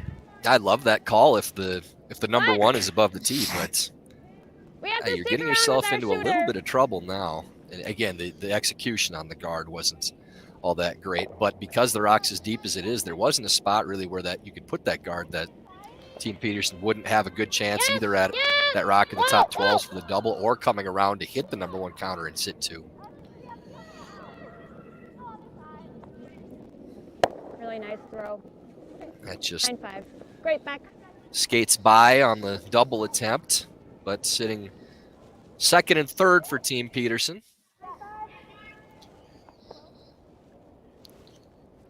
I do think Team Bear's got to be a little bit careful about where they roll this. I almost think over-rolling it might be better than under-rolling it. You don't really want to give Peterson a double and a chance to split the rings. Because that red rock, by leaving that red rock in the 8-foot, you know, I think that's definitely going to come into play later when Peterson's looking for their deuce. Should see this curl late. We've seen it on this turn every time. There it goes. And just a little late on the sweep call again on that turn. And that's one you can get aggressive with that stopper rock over in the side of the 8-foot too. I don't mind going for this though too. Definitely. Even if you roll that yellow one an extra 3 inches and just get it edge on edge with the yellow guard you have, it means that Tab doesn't have the ability to play this double and potentially sit 2 and make you make a double with the 4 rocks that you have left.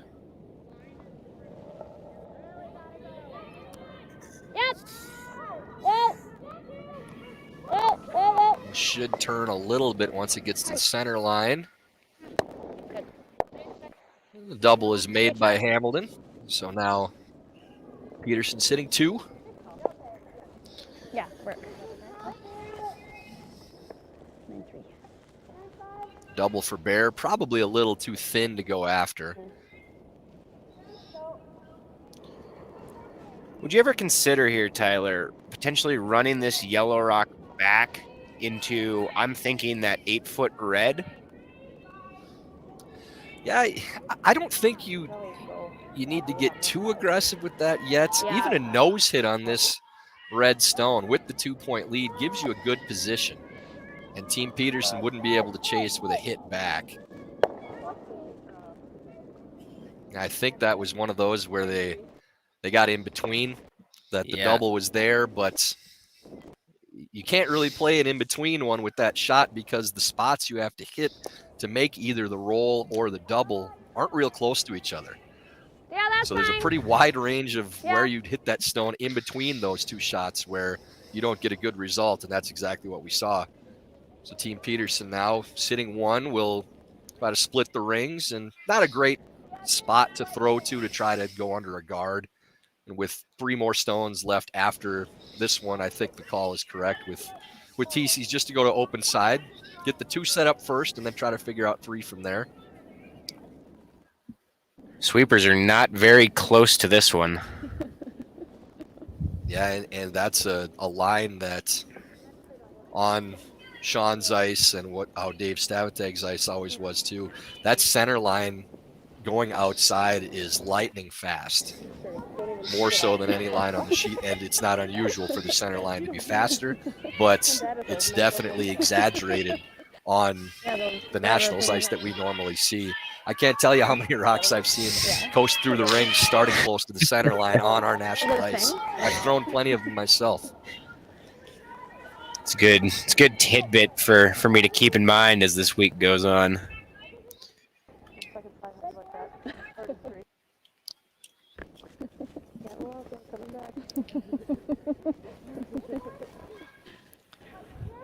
It looks like a small port for Team Bear to try to get through. Anne-Marie Duberstein. Another skills competition type shot. In pre-event practice, we saw this inside out. Those hack board waders go just a ton. So gotta go. Looks like they're line. holding it pretty good. Oh, look at that shot.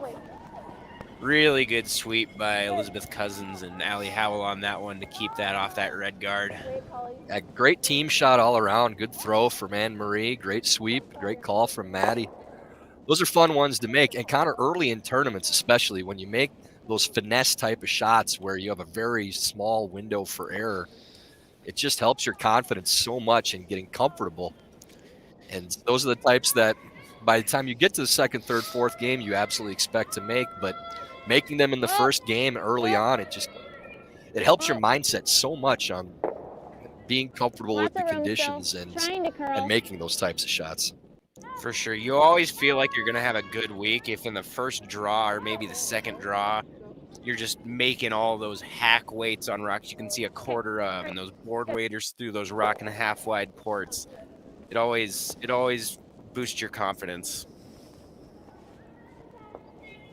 Madison Bear immediately calling the freeze on this shot.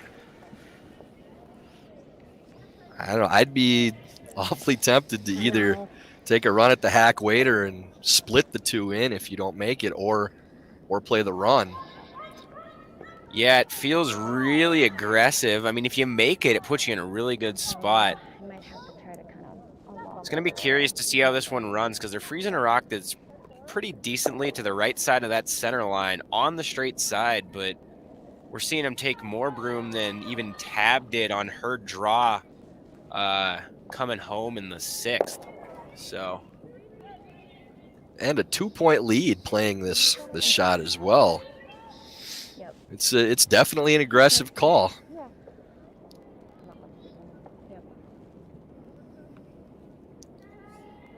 So in-turn draw for Madison Bear. Playing the freeze to that Team Peterson Stone.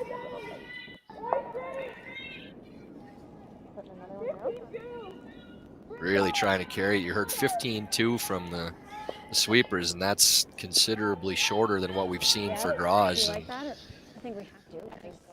Otherwise, like, not the desired giving her result. the run, though. So I'd almost rather show like half versus here, and then she makes a run double, right? Yeah. But this makes it a little harder. I like that. Yeah. So we were edge 8 here. Here's just now I was barely there. getting in there. So I think I like that though. yeah, this. if we want to show a Yeah. piece of Okay. Taking quite a bit of broom for this shot based on how we've seen this run. And they had it a few inches into the eights and talking about how they were mid-8 for the previous shot. Yeah, just half toe. But we're outside the line where this will turn over now, and they're really going to need this to go. If it was Tab's second stone, I think maybe they could get there with this. But the shot selection is kind of necessity. You have to take this position away from Team Bear. If you throw to the wing, they're absolutely playing that in-turn draw around to kill your end. Plenty of room.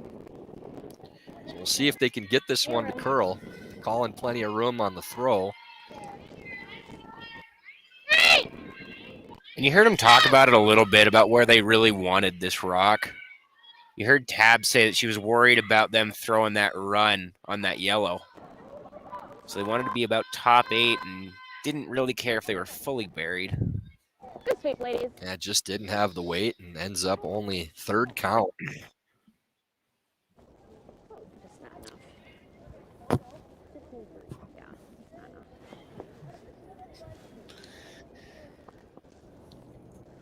Yeah, now it's decision time here for Maddie Bear. Yeah, that outturn tap is what they're looking at right now. And that's probably the easiest one to get shot rock with. And I like playing it with tap as opposed to a run, because if you play the run and miss it, now you have an open hit for 3 on that rock in the back of the house. So this is just a smart call, trying not to give Team Peterson an opportunity for 3, but you can make this a couple different ways. You have the backing with that stone that you're tapping it to. Even if you just chisel it underneath, you're probably removing any chance at 3. And a good tap where the line is good is going to make the shot for 2 more difficult too. So side of the sheet again that we've seen a little more curl, and Team Bear is, I believe, taking enough broom to account for that. Maddie Bear's last shot of the 7th end. Outturn tap. We haven't seen much over here. No. This one's really hanging out there on her. They got to get off this red stone. Yeah, a lot of weight and kind of pitched it out there wide too. So it will be a hit for, Yeah. boy, we're trying to make sure it's not a hit for 4, but it looks like just 3 with that outside stone. I think the top yellow one on the center line is out counting it, but a hit for 3 minimum for Team Bear, or for Team Peterson, excuse me. Yep. We're throwing a 10. I know that soft tap had a lot of decent ways to make it pretty good. Would you ever have considered throwing the in-turn draw? You're probably not ever gonna get to a spot where you can steal with that, but if you throw the in-turn draw, as long as you're sitting 2nd and 3rd, Tab really never has a chance to score 3, and that's what you really wanted to make sure she couldn't do in this end. Yeah, as long as you don't leave a piece open and leave a double there, then any draw that cuts it down is a good spot. I think they thought there was so much margin for error with it that they had a good chance to cut them down at least. You see that again on that street, on that side, rolling out on that hit for 3. And that's so many times we've seen the hits on that side of the sheet fading back, and at least 2 for Team Peterson. We'll see if they throw the sticks on these for a measure. Anywhere near, I don't see why they wouldn't. And there's the call for the measure. Yeah. My general rule when I was playing 3rd is if I had to look at it twice, just call for the measure. No need to look at it 5 times and then call for it. So My eyes don't deceive me. I believe that's longtime curler and all-around good person, Pam Finch, on this measurement. I'm checking in the booth to see if I'm reading that correctly.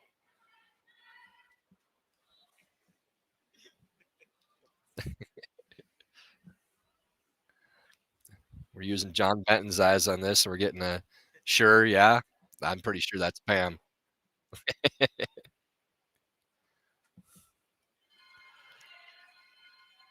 So again, already 2 on the board for Team Peterson. This measure will be for a 3rd point, a very important point at this point in the game.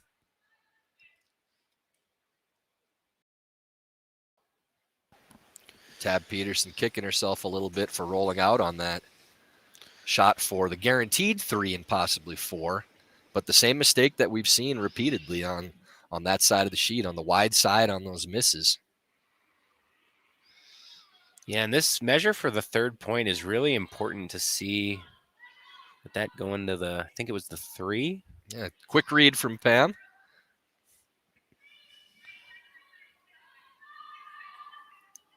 And it is yellow, so only 2 points for Team Peterson. We read that one correct, too. We had that one. So after 7 ends, tie score once again, Team Bear and Team Peterson knotted at 6 with 3 ends to play.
Beginning of the 8th end means it's once again time to talk about Warm Room Heroes, sponsor for the national championships. Warm Room Heroes is more than just software. It's run by curlers dedicated to building long-term relationships with your club. Warm Room Hero provides continuous support to ensure your website exceeds your members' expectations. Check out Warm Room Hero today at curling.club for special event pricing. And at this start of the 8th end, see a center guard from Team Peterson on the center line, so no tick rule will apply. That rock cannot be moved off the center line. There's going to be contact, so we'll see if it does indeed leave the center. It does, but I'd be surprised to see Team Peterson move it back. Well, I thought Tab would take both of those centers for sure, but Yeah, even with that one not on the center line, it gives you sort of that pseudo center guard feel. So a little bit surprising, but now they're going to throw the tight one for themselves. Could have just wanted to make sure that they didn't have a yellow rock up there that was not theirs. well, I think if you saw Team Peterson leave those stones and come around on their second rock, that Team Bear might peel that top stone as it is. So now you have one under and a guard up and throwing. So yeah, I'm definitely surprised that Tab didn't elect to leave that rock there. Yeah, as opposed to this, where we're going to see Maddie be the first one into the 4-foot, and with the score tied and Bear having hammer in the 8th end, gaining control of that 4-foot early is going to be super important, because for Bear, the big thing here is making sure they score. You'd obviously love your 2, but as long as you score 1, you're still going to be in a really good position when it finishes up. always good to take one of their rocks out of play. Really. That was So Team Bear throwing the out turn come around draw. Buries most of it. And good depth in the top of the 8-foot. That's exactly where you want that stone to be. Anything deeper allows for a freeze for Team Peterson. Anything higher serves as another guard. That's an excellent position from Allison Howell and well read from the sweepers. Yeah, and it's important to keep that a little higher too, because now Becca Hamilton has to come around that to the top 4-foot. And that yellow rock later in the end could be a rock that you could tap in or run in to kind of get some stuff out of the 4-foot. This one turning over really hard again.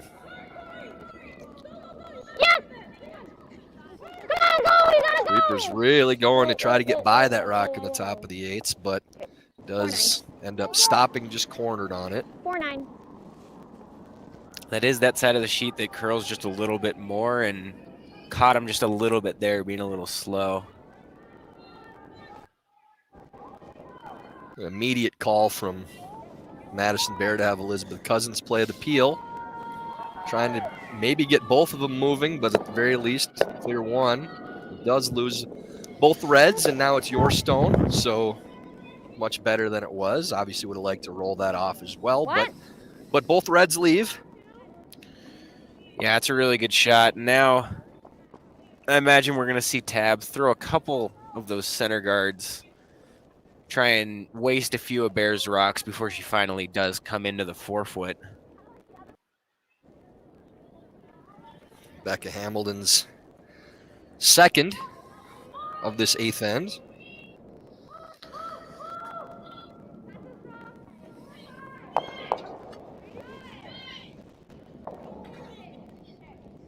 Yep, got a curl. Yep.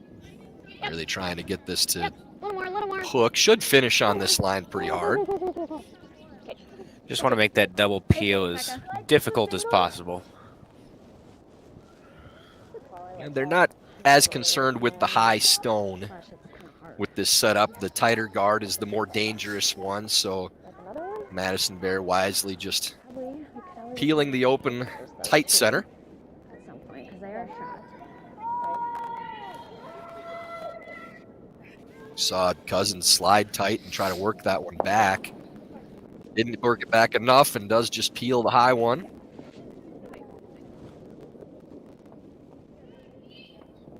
Couple options now again for Tab.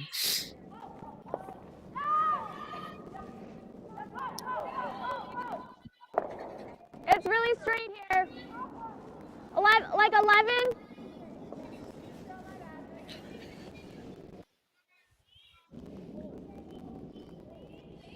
Sheet B, we see a steal of 3 from Team McMakin.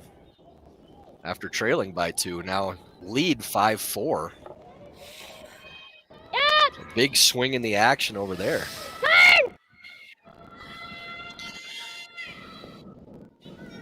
Tara Peterson working really hard on this one. And that's well swept. And actually, that couple inch roll does make that perspective double a little more difficult. And any double they make, Team Peterson will be able to draw under their own center guard. If that rolls even another 3-4 inches, it's a pocket double. If it doesn't roll at all, it's a nose double. So actually ended up in a good spot. And instead now, Maddie looking at slashing this center guard and trying to lose one of the rocks in the house at the least.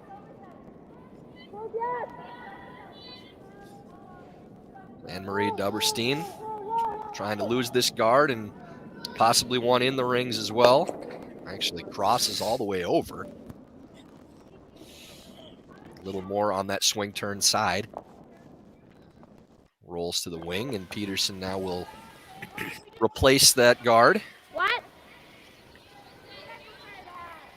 Yeah. 2.5. See Corey TC flashing 2 fingers, just asking if they want the depth of this guard to be a 2, which would just be a mid guard. Anything higher would be easier to get around and dig rocks out, and deeper would make the run back easier. So good communication there.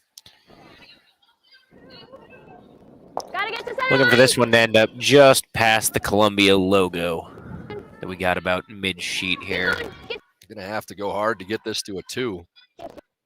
Ends up being just a 1, barely over the hog line, and doesn't really cover very much up. So let's see what Maddie elects to do with these stones.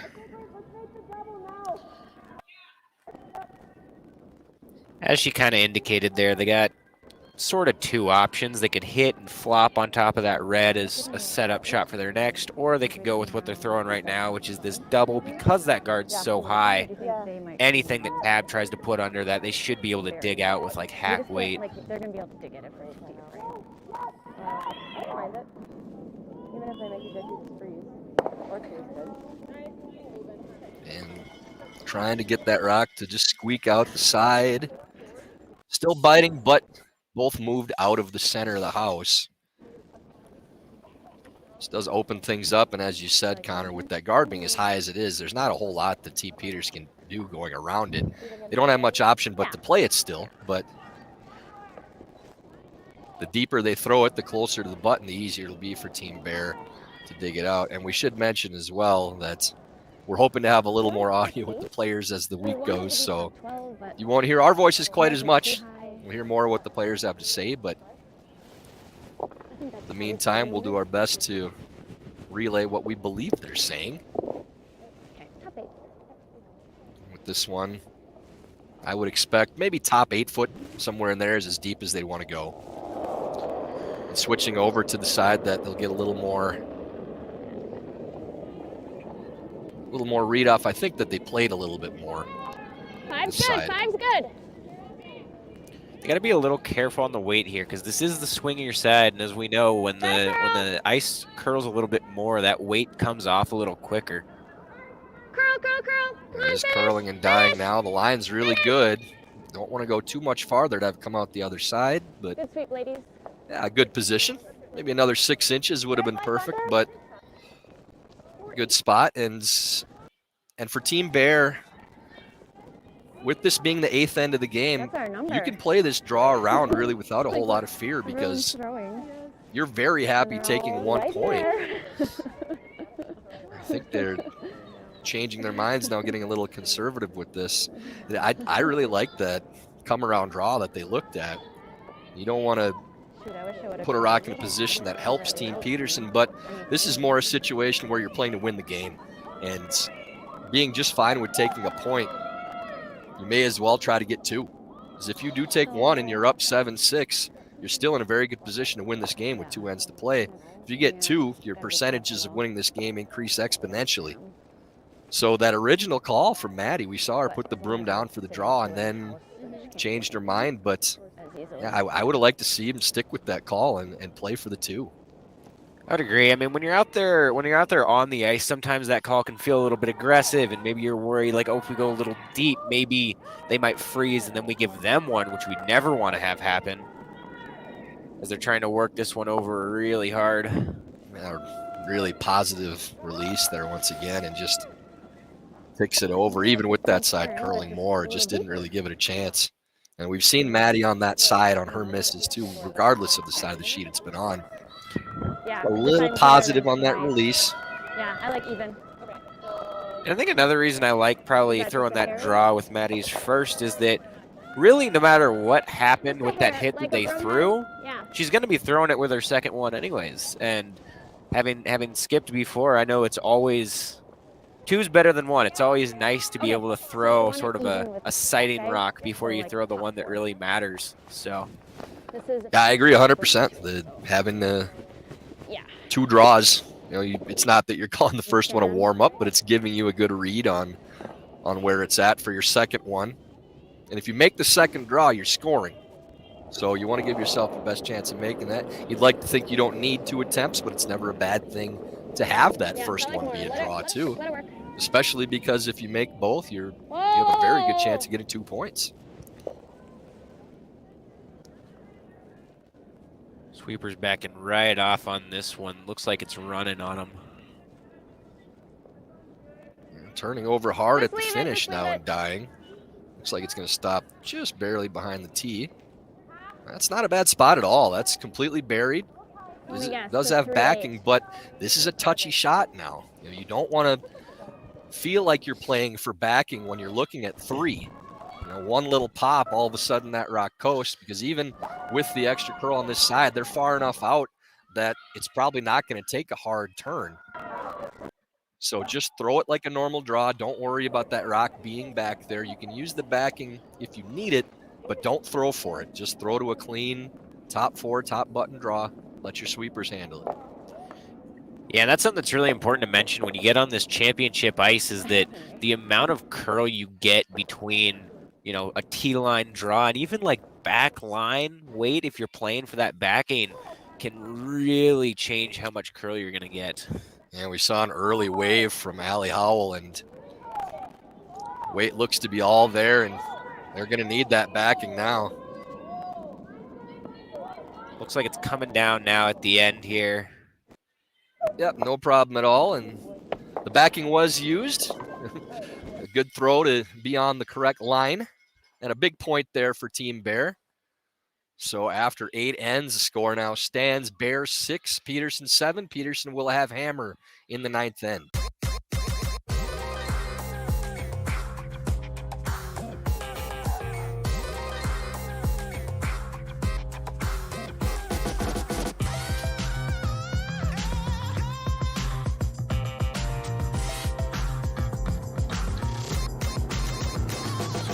Twin Cities Orthopedics is ready to go with more doctors, specialty services, and convenient urgent care locations. Ready, set, TCO.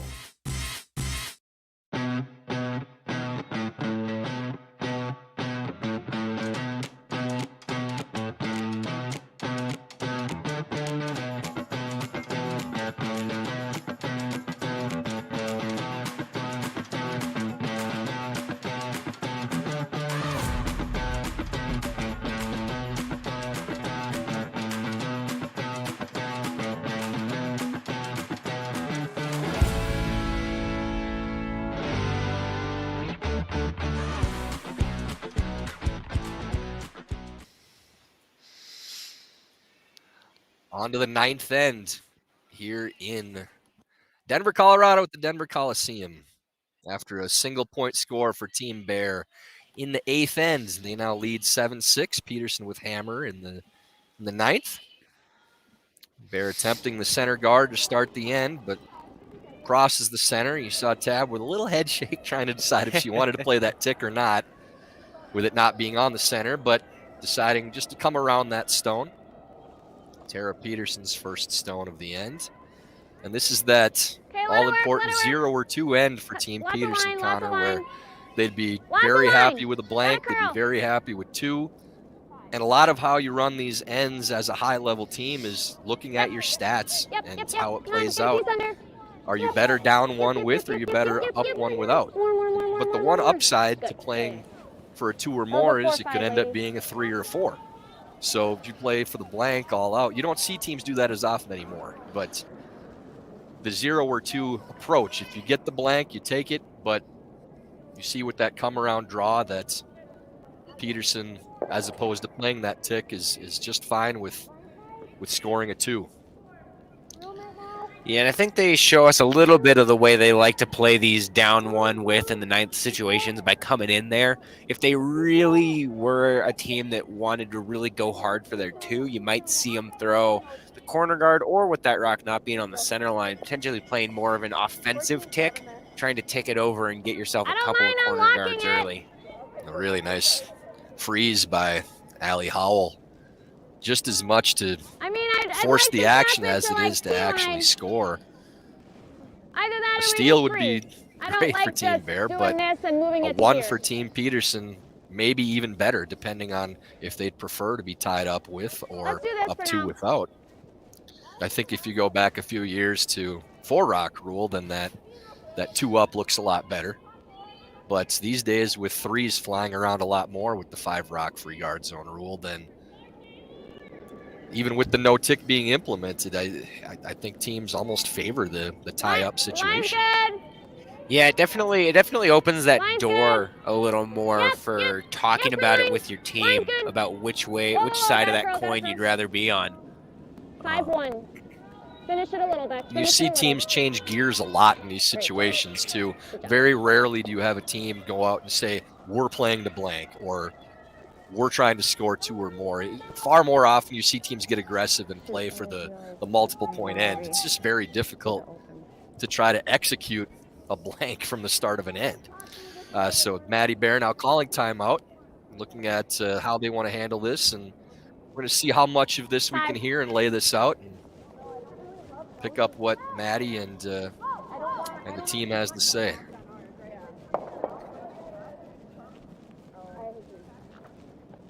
But I didn't know what, like, I like to tap it and take it back in like that. So. Yeah, I like this all day, but I didn't really think of it. I know, all I was thinking was to tap the fingers and unlock it. That yellow rock they have is in such a good position right now with Ali Howell throwing that just deadlock to that red. Okay, but Yeah, back 8 though makes sense. But now we have to make a play on it, whereas before, if we would, maybe wouldn't.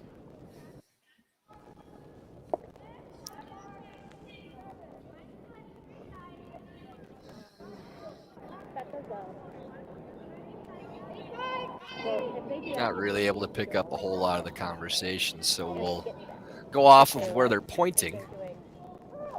Trying to come around. And then flop out.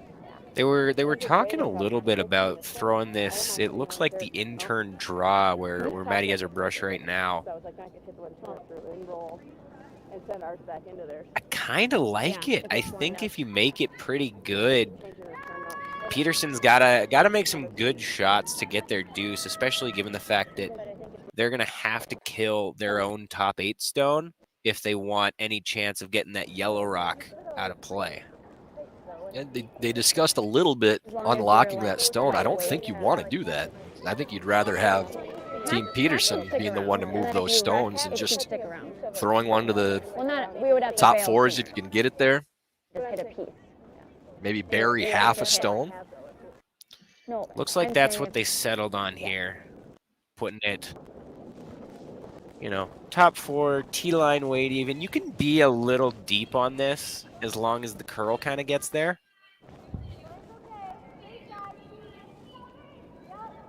Pretty big shot in this game here for Elizabeth Cousins.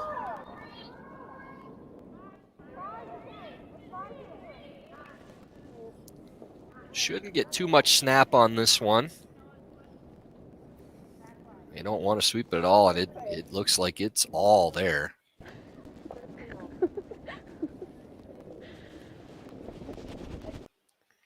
Peterson trying to get this all the way through and won't have much difficulty doing that. So just a little amped up there from Cousins, and there is a difference too, again, on the weights on the 2 sides of the sheet with the amount of curl. Yeah, I but think we want to get to know. yeah, just a little much. Tap it to like T-line. So I mean, I think like just back 8, back 12. I think we want to stay on nose. Kind of what you mentioned earlier here about Bear maybe not wanting to unlock that stone. Like this is probably not good, but if we roll a decent amount, that's fine. But then I don't know how much you're gonna get on this. But I'm okay with that.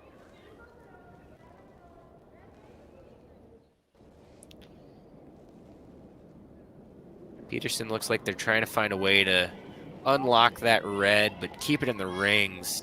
And also keep their red, the top 12 red on top of the yellow so they can get it out with their next shot. And the bump has always been the call. It's just a question of where they want to leave the shooter, if they want to leave it on the nose of their own or if they want to roll wide. I think you'd probably rather leave it in the center if it's not lining something up.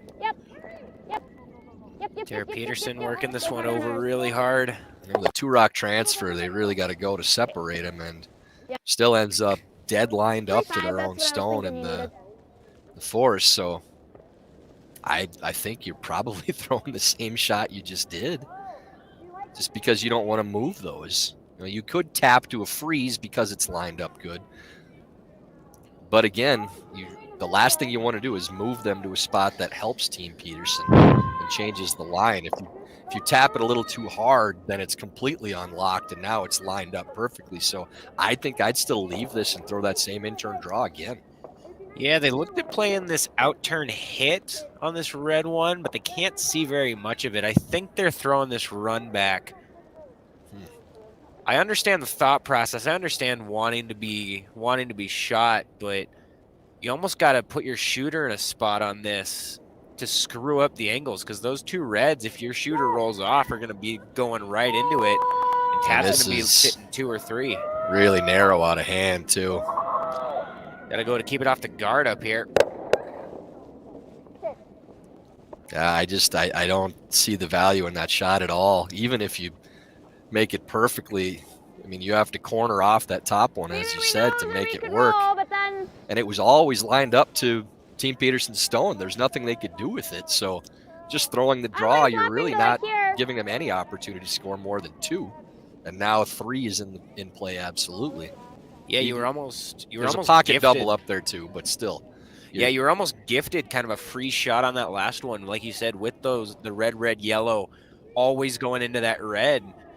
If you're Team Bear, you kind of got to look at it and be like, well, I'm kind of chilling right now. I have a free shot to put this wherever I want to, because Peterson can't do anything here.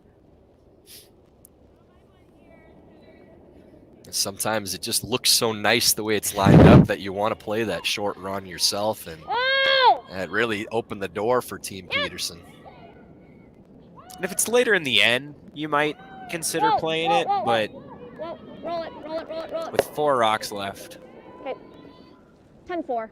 Now is the triple there, though, for Team Bear. Good throw Did back. not I was roll just to a very cautious. good I didn't wanna spot roll for Team Peterson. You heard Tab say she was cautious, not wanting to roll out.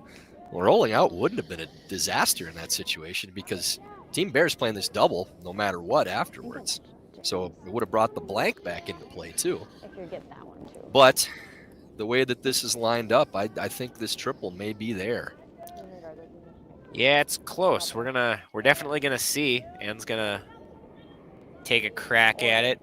I think the important one is the back double that they're going for.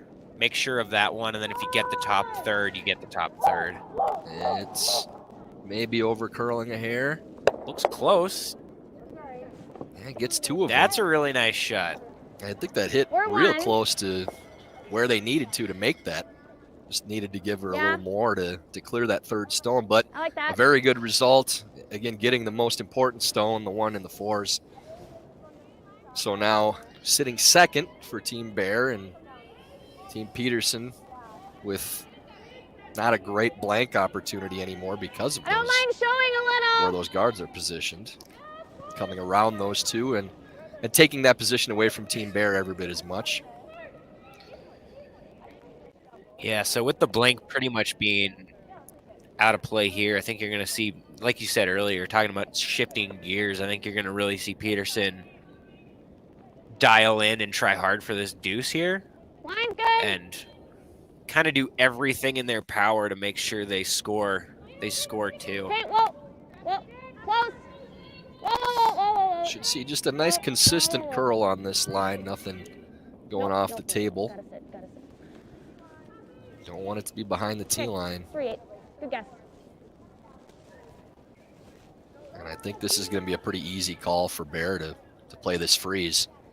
3-8. Yeah, you just watched them throw it. You got kind of a lot of space, too, on this in-turn to kind of be a little wide. And as long as you keep it above that red, rock position being so important at this level, as long as you keep it above that red, you got a little bit of room to work with the curl. Anne-Marie Duberstein playing the in-turn draw. They thought it was a little up out of hand, but we'll get a considerable amount of curl on this side. Needed to get off of that stone, but just a lot of weight there. That was probably back 12, I think, with where that hit and rolled to. Third 2-3. So Team Peterson maybe playing that hit and roll off this stone. Campy knows. Probably have to do this. The same draw would be another option too, with the playing the What? intern and taking away from Team Bear. Yeah, we don't need to hit it. Yeah, try and lock one, either lock one on or just if you get can half also do, buried, like- kind of top forefoot. Bears probably got to make that triple run back. If they make it, you know, because those rocks are all lined up. If they make it, you're in a tough spot. I wouldn't be but- surprised to see a timeout here. I think this is an important spot, and What do you think? Tab wants to get this right.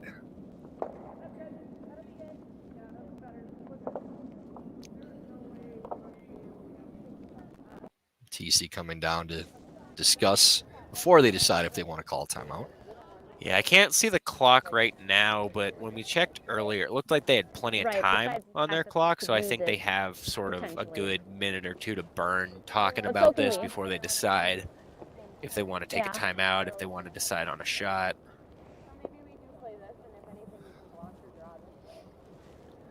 Yeah, So about right. 'Cause if they 7.5 then minutes it remaining runs for Team over. Peterson. That's plenty of time Even to if we play do this and the we rest of this double, end as we the might and the have a double 10th. Back, maybe. Maybe. You can hear a little bit of what we got to say here. Right, but then they're gonna have that. Then that was my first call. That was my gut. But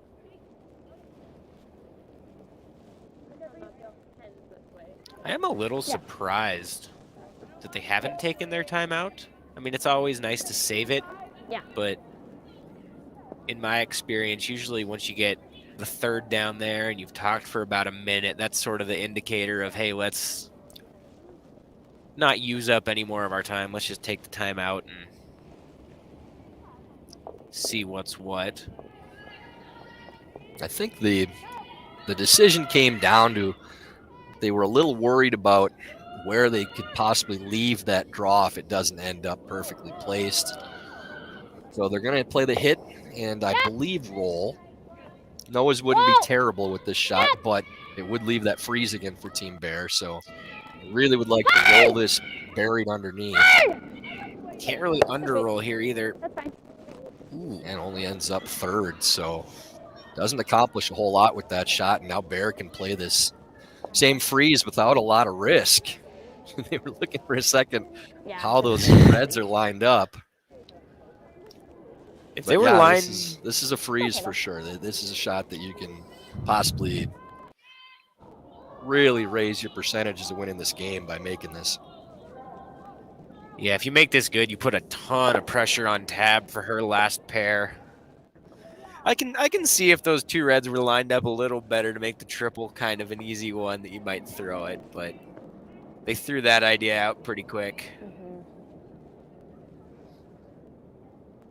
I might have a hard time getting shots. I think the bigger concern for Bear with that angle is if they do Yeah, play this attempted freeze and it lines up so Tab can play the outside of that as a loaded gun and try to remove Bear's stone for play. As long as it's frozen on the inside of this number one counter, then that's not an issue.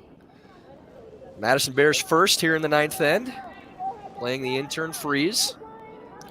I'm a little curious about the amount of ice they took here because they took outside the edge of the 8 foot on this straight side that we've seen. It's coming up really nice for her here. Boy, that's well played. What a throw by Maddie Bear. Great That's read a by the wonderful sweepers. shot. Looks like them. And even if they're not shot, that that wasn't really the point. The point was to put it right in that This, spot and we only get rid of our own. give Tab nothing really nice to look at. That's exactly what Should she we did. try to, Now that's just a killer there by try Maddie. to stay on it and just move this a little? Tricky though with how much we have. Don't have a lot.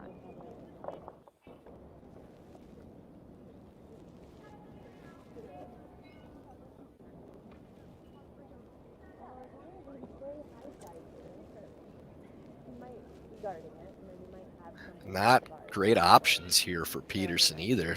There isn't a good run back opportunity, and This is can't see very much of that stone to try to tap him and move him around.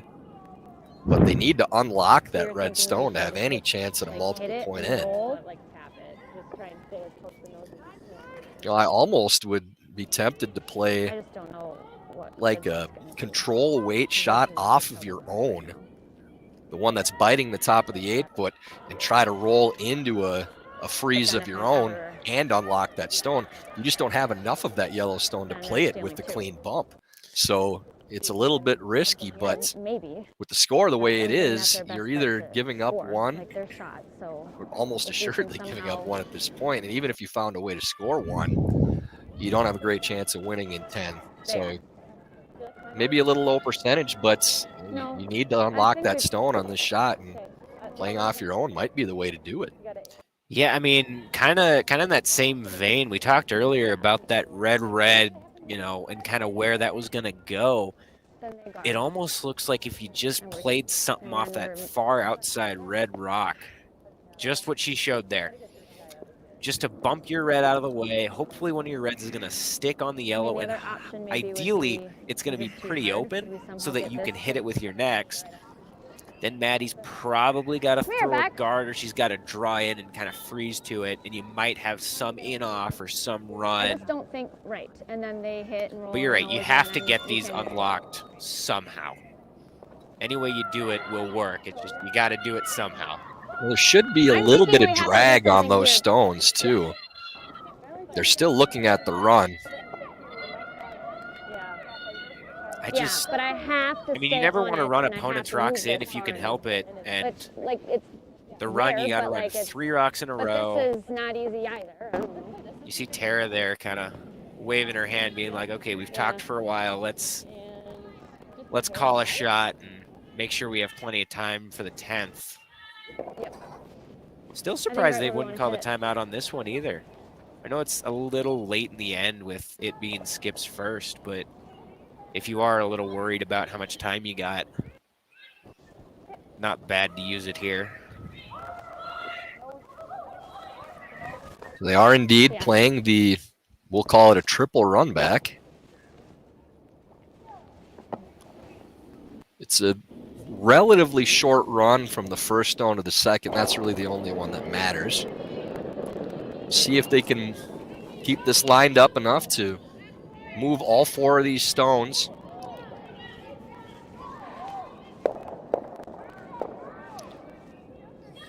Does unlock it. But still sitting 2. Favorable spin for Bear. That's what I was going to say before she threw that. Like, you had to be a little bit careful of where you hit that in case you did leave yellow sitting 2. Thankfully, you got the rocks off the button, so you have the button. The only hard part with that is with that red guard being there just under the Columbia logo, you kind of cut off one of your draw paths to get to the button. I would expect to see Bear throw this one in the rings. I don't think they want to risk playing a guard and possibly giving up a double for 4. Best guard usually in these situations, Connor, is another counter. And if they can get this all the way to that rock in the back of the 8-foot, it eliminates any chance of Peterson scoring more than 1. Then that draw is just to tie up the game, take Hammer coming home. So good call here. You got a pretty decent area you can throw it in and get a good result. As long as you don't line up a triple, then you're going to be in good position. So maybe just throw it to back 4-ish type of weight and sweep it to back 8. Try to force Peterson to play the draw for 1. Exactly. All you got to do is make sure you sit 3, and like you said, don't line up a triple, and you're going to be in a very good spot for going into the last end of this game. So Madison Bears last here in 9. Looking to get a piece of the 8-foot. Looked like she ran it out there pretty good, so I can't imagine this is going to over curl on them.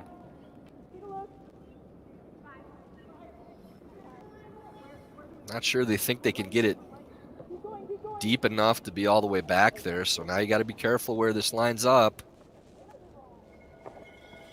Ooh, boy.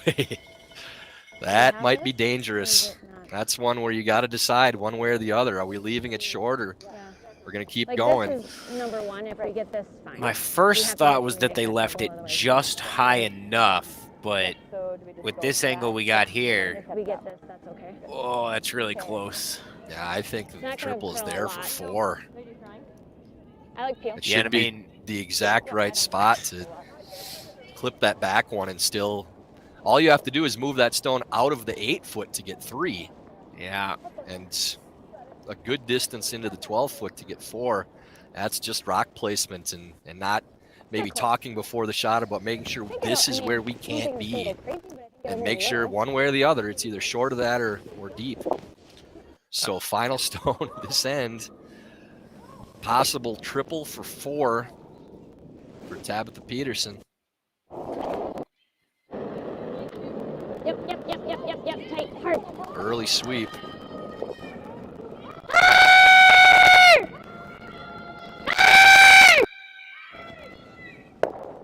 Ends up just on the nose and gives up a steal of 1. So to the possible final end of play. Team Bear, after that steal, now leads Team Peterson 8-6 on to the 10th. The everyday person may not aspire to be a professional athlete or an Olympic athlete. You may just want to be the best person you can be. You just may want to sleep better. You may want to feel better. Thorne has many products that can support all of those things. So it's not just about performing or running faster or jumping higher. It's those little things that go into having a higher quality of life.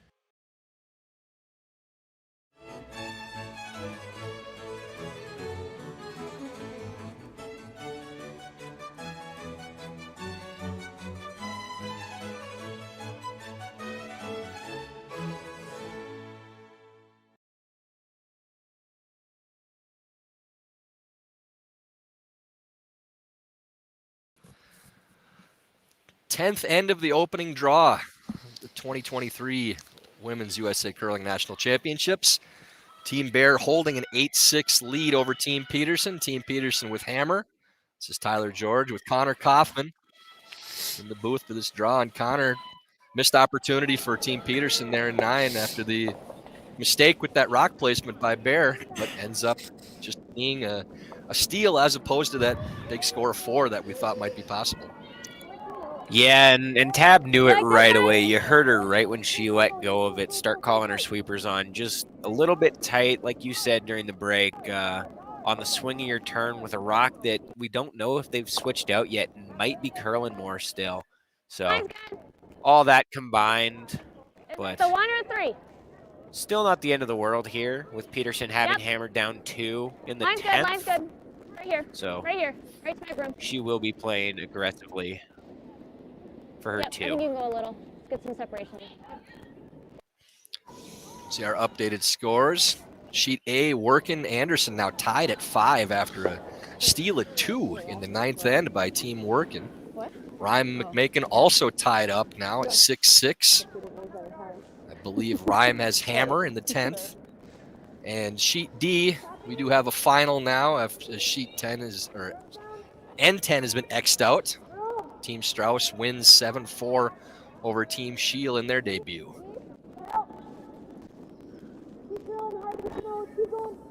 Corner guard, as expected from Team Peterson, have to find at least a 2 to keep this game going. 3 would win the game. Bear electing to go right into the rings with both counters, and you see the immediate throw by Tara Peterson trying to save some clock now after taking a lot of extra time to talk about those few shots in the 9th. They do still have their timeout remaining. Unless I blacked out and missed it somewhere. I'm pretty sure they still have it. I believe they still have their timeout. That is correct. You got to use the memory of the young guy in the booth to make sure that we're right here. So 2 corners up on the same side for Team Peterson. Team Bear, again with 5 rock rule, can't remove those stones as of yet, so they will go back to the center of the sheet once again. We'll see if they're electing to play the guard. It looks like that's where Maddie's pointing with the broom. And guarding the rock in the 8-foot looks like the priority as of now. But this one hooking hard. crossing all the way over and carrying into the house. Still not a bad result. Anything that plugs up the center is good, but with the way those rocks are lined up now, Team Peterson feels pretty comfortable throwing under the corner guards and not having to move those stones. With Line's good. having it be a guard probably would have changed that a little, and you see 2:13 left on the clock for Team Peterson. So they used up 5 minutes in the last 3 shots at that last end. Very now. Not a ton of time left, but Yep. we're into seconds rocks, and they got 2:13, which is still plenty to play the end. Plus, like we've been talking about, they do still have that timeout. Maddie Bear, with 4 minutes and change, does not have a timeout. So she does have to be a little bit conscious if they talk about shots for a little bit long. But do you think you have enough of that red stone in the top 12s to take a shot at it? Maddie doesn't believe so. She's going to play the peel on at least the top one. A little dangerous to try to clear more than one because it might shoot into the pile in the center. But they do just clear the top stone. yeah, and whether or not you had enough of that top 12 red rock, I think I really like that peel call as is. If you're Team Bear, you already have 3 rocks in the rings in the middle of the sheet. You don't need, with a 2-point lead, you don't need any more rocks in the rings. And if you did play that red hit, you probably roll into the rings, and you want to keep a couple rocks open so you can run some stuff, because eventually Team Peterson is going to have to come into the middle and deal with the 3 yellows you have. Yeah, they need this one to hit the brakes.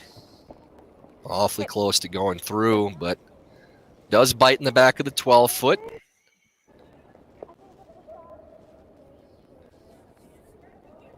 Bear looking at the peel once again. This time I think you could have a go at the run back. I don't think that the jam is real likely.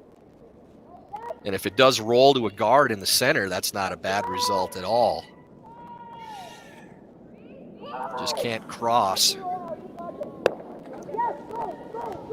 They do hit it thick enough to roll over, and that's a good result. It really guards up the straight-on double on that rock in the 8-foot. Now Peterson will have to play the number 3 counter instead. Yeah, especially with the Team Bear sitting 3 right now. If you're Team Peterson, you'd love to, throw some more corners and play to the wings longer, but you got to come in and deal with these rocks. And if you leave it for too late, which we see sometimes teams do, you're not going to get a chance. So that really was a great result for Team Bear. I believe they were kind of playing it that way, too. I don't think that was a fluke. Good core. We'll lose one and stick around for a biter.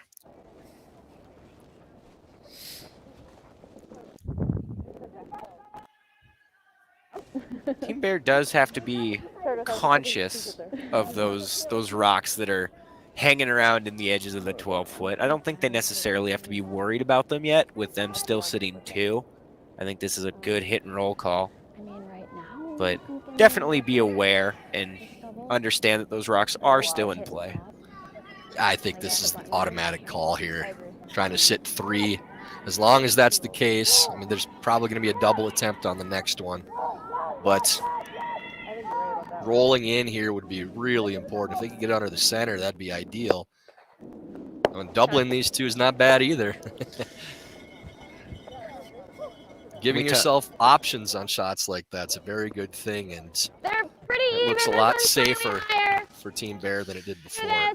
Definitely. We talked a lot early in this game about tolerance and how Team Bear in the first half was really on the right side of the tolerance in a lot of these shots, and same thing right there. Made sure that, we want the roll, but the double's fine, and they made a good double, and now Peterson's really got to work for it here.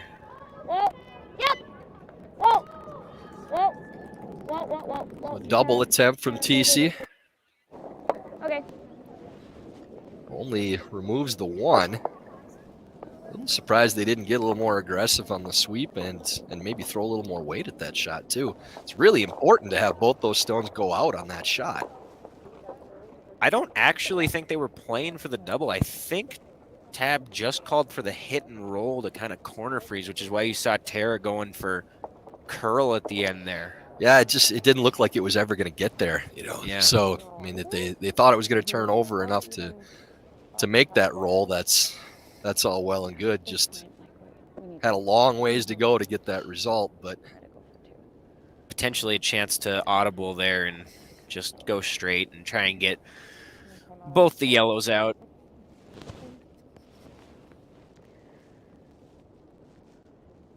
Maybe my first. Because I think we'll have to decide if we're going to draw around that one. so Maddie Bears first here in 10. Nose hit, really not a bad result at all with how these rocks are angled.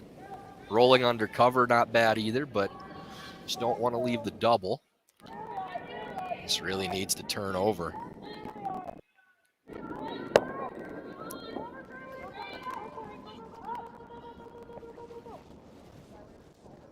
Time out. Rolls all the way to buried underneath that Team Peterson counter in the outside. I wonder who's third. I think the back two yellows are 2 for sure. Doesn't look like anybody's really looking at that, but Yeah, I don't mind just the clean draw here, especially if you're third shot. If you're third and you throw that draw underneath, you bring the win back into play. But I think the best chance of scoring too is probably to throw the draw underneath anyways. That pocket double, and I believe they used their timeout now. That pocket double still leaves an open double to end the game.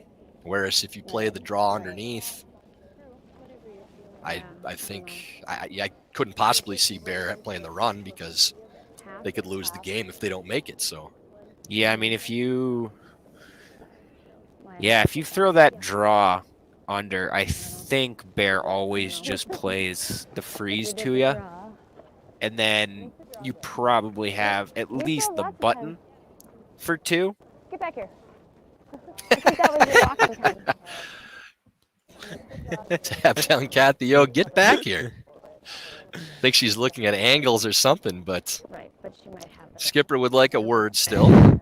I think she saw the travel time clock go out, so she started walking back towards the bench and forgot that they still have the minute-long timeout afterwards. Well, I would hate to think that a seasoned vet like Kathy O would make that mistake. Yep. We'll see if we can hear a little more what Tab has to say. True, and we really, nobody's really played. Well, if she just ticks that and rolls in, she's still 1. No, then you'd be 1. And you'd be 1. This would be out counting that one? Yeah. Okay. You roll into the 0, counting that. Okay. I like this. Okay.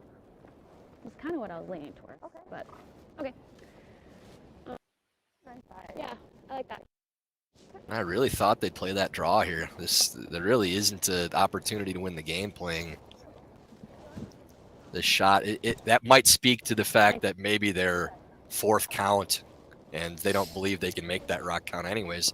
But I think your best chance of getting 2 regardless is still coming under that guard, because you're always going to leave a double to end the game here no matter what. I didn't see. So did they call for the double or just the hit and roll? It looked like a double call the way they motioned with the brooms with like this. Because my worry is, like, you could make this perfect, and Maddie's got a double for the game. Hard! Hard, Tara! That makes it a little more interesting. Sweet. Good call. Pretty unlikely that Okay, we're gonna take Maddie a would second. jam on that back stone playing the double. But if they believe that that top yellow stone is out counting the other red counter, the biter, then there really isn't much reason not to just play the draw yourself right now. Unless they think they can get to enough of that red stone to clear it and stick around. The last, even then, it's probably just an open hit for 2 for Peterson anyways. So, I mean, if it all depends on which of those is closer. But if they do believe that that yellow biter on the opposite side is out counting the red biter, then I don't see that there's any reason not to just play that draw. and because of that, and partly because of the last call by Tab and the way they were talking about about it. I think that this red rock up here is actually that third count, or at least the better of the two that we've been talking about. Because I'm right there with you. If that yellow one is out counting the red, I think this call, you put the broom down right away and you don't have to think about it too much. As it is, Maddie Bear's got a nose double. She makes it. It's the game. Yeah, and there's not a ton of risk with this. And if there's any question whatsoever about which of those rocks is closer, then you play this double. Definitely. Just make sure. So Maddie Bear with the nose double to win this game. Sweeper's on it early, trying to hold it. Ends up over curling, rolls to the center, may end up rolled to buried. And mostly buried, still a good piece of it open for Team Peterson. So it looks like maybe a hack or board weight shot for the tie. Yeah, and it looks like she does have quite enough of it to get there with hack without too much concern, I would say. We'll keep an eye on this stone and see if once again this rock for Tab Peterson ends up turning over again. We don't know if they switched out that rock or not. We're fairly certain that it's been over curling. But finesse shot here, maybe hack somewhere in there for Peterson for the tie. Try to send it to an extra end. She thought she might have worked it out just a little bit on the release. Tara Peterson's going to work this one over really hard. They're going to be on the yellow, but where's the shooter going to go? Go on the yellow. Looks good, just good enough. So, 2 points it is for Team Peterson. We are 8-8 after 10, on to extra end in the opening draw for this women's tournament.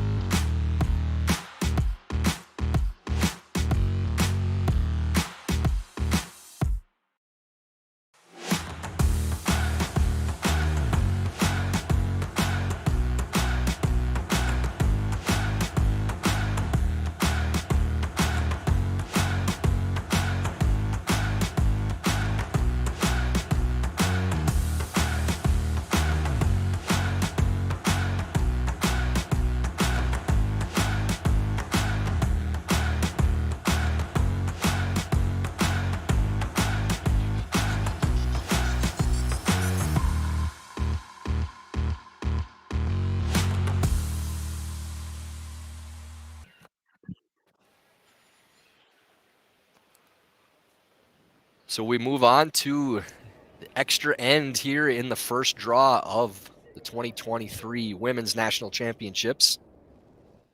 Team Bear will have hammer after a nice shot by Tab Peterson. Intern hack weight hit for the 2 to tie it up. Do you like 3? Very important now for Tara Peterson's stone to end up on that center line with the no-tick rule in play. This looks like it's possibly over curling. Need this to stop. And maybe still touching that center line. Time to have a little look for Maddie. I think so too. We're still under?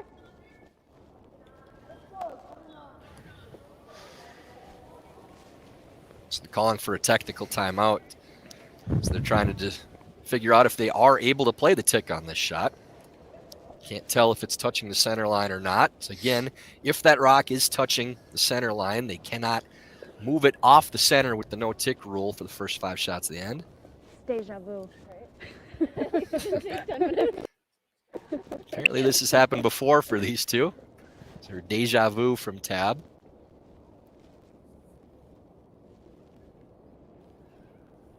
Really taking a hard look at this one. Not touching. It's not touching the center, they say, so they now are able to play the tick and will elect to do so. Heard back line on the call for the weight.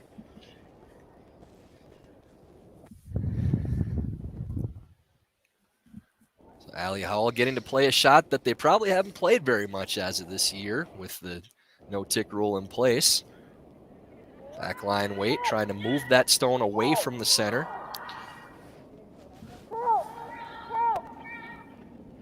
Needs to curl to get a piece. Looks like it's working over. It's working over okay here. Just leave it. Just leave it. That's pretty good. Would like to catch a little more of that stone, but does move it away from the center and better than it was, and Do you like the center is Do you open. like it tight? So pretty good shot from Allison Howell. I don't mind high.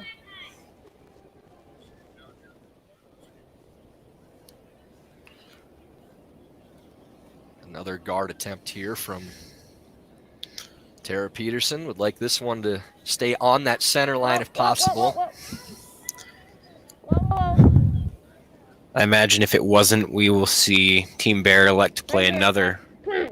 Get over there. Curl, tick. curl, curl. Curl, This curl. one Yep, not yep, yep, you're doing it, over you're doing it. curling. Need to go to get it to the center line. I think that one's going to get there. Great, sweet. And does. So now the come around draw and play for Bear. Really to take the position away from Team Peterson, as they can't play the tick on that stone. Like this to be at least full 8, maybe half in the 4 foot would be ideal. Important to make sure it stays above the button, though. Oftentimes when you see teams play this shot, they try really hard to make it good top 4 foot, and then you end up kind of full button, and then that's an easier rock for the opposing team to tick back and give themselves a rock to freeze to. And you got to go a little farther here. Don't want it stopped short, and All the way around. it is a little high. They can definitely go T-line's around great, that but stone. if we need to be back 4 to Barry, that's fine. Playing the same out turn that Team Bear did with Becca Hamilton. And it ends like these. This is, at least from my view, I think this is the most important shot on these ends. Because this is the rock that is going Show to that room, be show your that room. stolen point. Corey, So If it's you can, really important to Corey, put this back in a good spot. got a curl. Trying to get this to curl. Plenty of room around the yellow stone. As long as you're shot, you want to go on this one. Good judge. Does end up shot rock. That's not bad. Quick decision from Bear to try to open up the center, make this double peel. And this is one where you need to be precise because you don't want to jam this and have it spin back to center. So getting the double one way or another and rolling the shooter off. You also could just elect to straight peel the center one off the other direction and not risk the double, or not risk the jam and roll back center.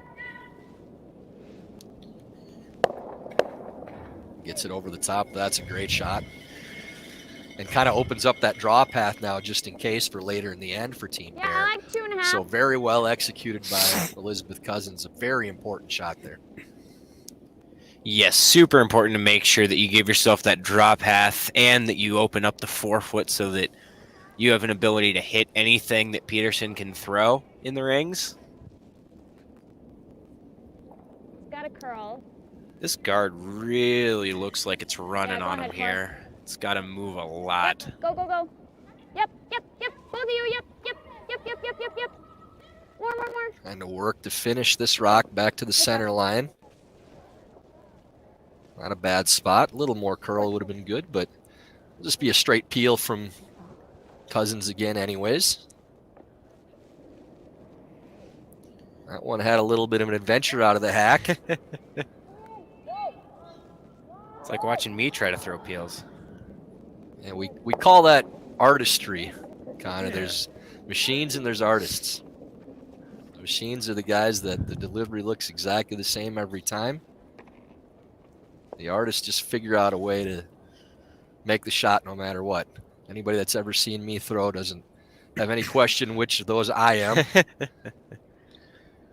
Just find a way to make it. You can laugh it off after you make contact. So good adjustment from Cousins there. Definitely. I'll have to tell my team. Clean. I'll have to tell my team that every time I ball. We'll be like, guys, I'm not unbalanced. I'm just artistic. I'm an artist. Yeah. There we Line's go. good. Line's good. This line looks a lot better here for Corey. Yep. Well, I think it's fine. Yeah, it should just be able to clean this one down to the correct line. Almost could take a run at the red, yellow, red in this situation if you're Bear, but again, that rock only biting back 4, so they want to make sure that center is open. Just a straight peel from Anne-Marie Duberstein. Got to work this one a little bit to make sure you get the shooter out of the way, but Same. good That'll sweeping work there just from fine. Cousins. This will be replaced once again by Peterson. Corey Teesey's second. Like this to maybe split the center line somewhere in there, maybe 3 feet out. Line's good.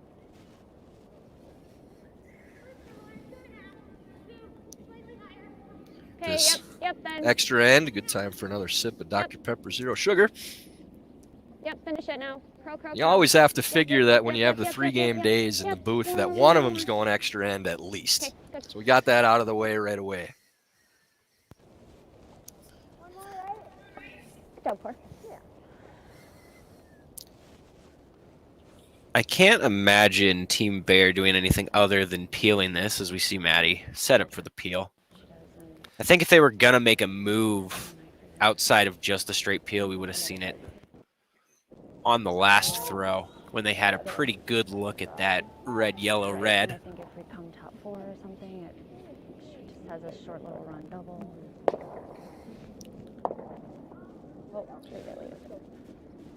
Almost got a little unlucky with the jam, but that rock will spill all the way out. Did she set? I think so. And eventually Tab's going to have to make a move. That's what we're kind of seeing here, is them having the discussion, because I think the worry is if they throw another guard, Just makes it really open for her. Team Bear is likely to just You make like the that guard? draw right now, Do you like the guard? and then they're Okay. really going to Okay. be pressed to get that rock out, as we see him take that timeout that everybody gets in the extra end. Maybe like a corner freeze, like a stagger. Makes her draw harder, but then if she makes it, then she just I think if that shot for Bear was one shot later, they may have played that little short run as opposed to clearing the guard because it was open. But I like the call just to peel there, and now put the decision back on That's okay. Peterson with her first.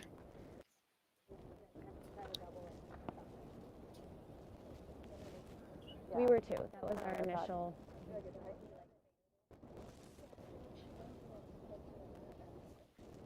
But she could also run it and it might go into here. If she plays the double. Yeah. Yeah.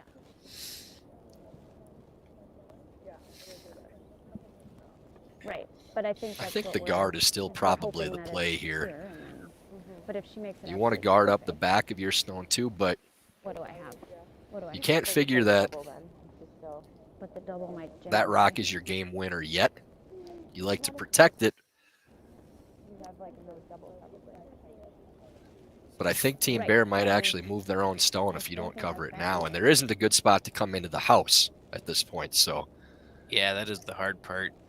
I think what we're seeing with this discussion, though, is the worry 'Cause that it's so Tab has tight, it's expressed hard to with make throwing the guard is if she throws the guard and Maddie comes around and puts one top button, It makes her draw harder. We know now it how makes does she her steal? draw harder.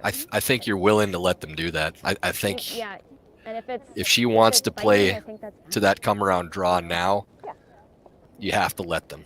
It's still your best chance of winning the game is having the guard up. They just don't have a better option.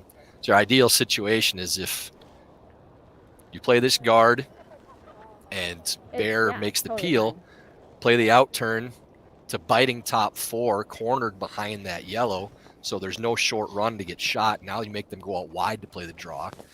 And if they decide to come in, if you throw the guard, then you hope that they don't make it right to the top lid. But if they do, maybe you have enough of the yellow to play the tap back in. So I think the guard is really the only shot. The depth of it is the only question. And I think you want to go a little farther out with it, just so that, and we'll see where they leave this first. Close. Where is it? Just thinking a little farther out in case of playing the run in to try to lose everything, but not sure if that's what Bear will do or not. This one's going to be really tight. Yep. Go. And ends up leaving that yellow stone wide open too. So decision time for Bear.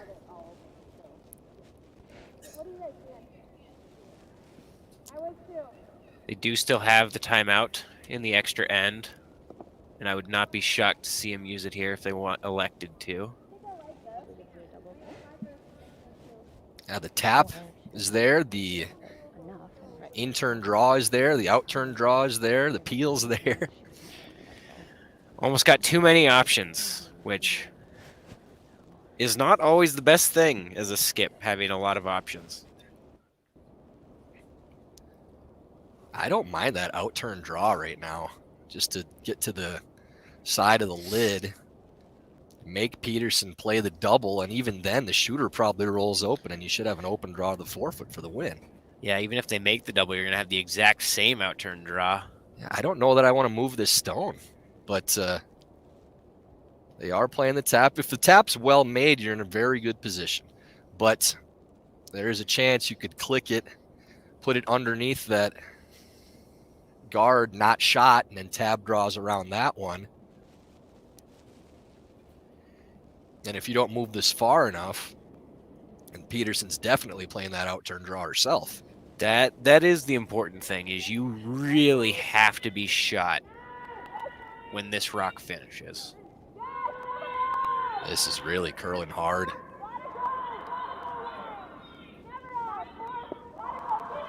Really going to make sure they get enough of this yellow. Boy, great sweep, but pushes it open, and now a hit and roll in for Peterson. Sit 2, and number 1 count would be undercover. 11. They can hold it. Yeah, I think I like it here with 11. Yep. The roll all important now. Even a nose hit, if it doesn't hit the backing, and Team Bear will have to make a double or the out-turn draw, whichever they prefer.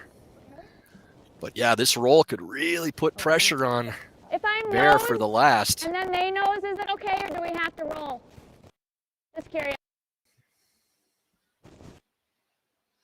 Tab asking if nose is good so that Bear couldn't nose and get shot. And certainly looks that way from this angle, that if Peterson does hit this on the nose, that Bear would either have to make the double, roll in, or make the draw, that a nose hit would not be good enough to get shot rock.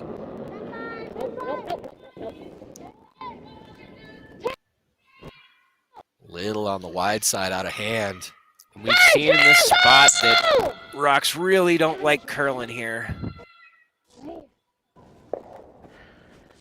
Does avoid the backing, so They just don't curl there. decision time for Maddie for her last. It's just a matter of what she wants to play. That out-turn draw is there.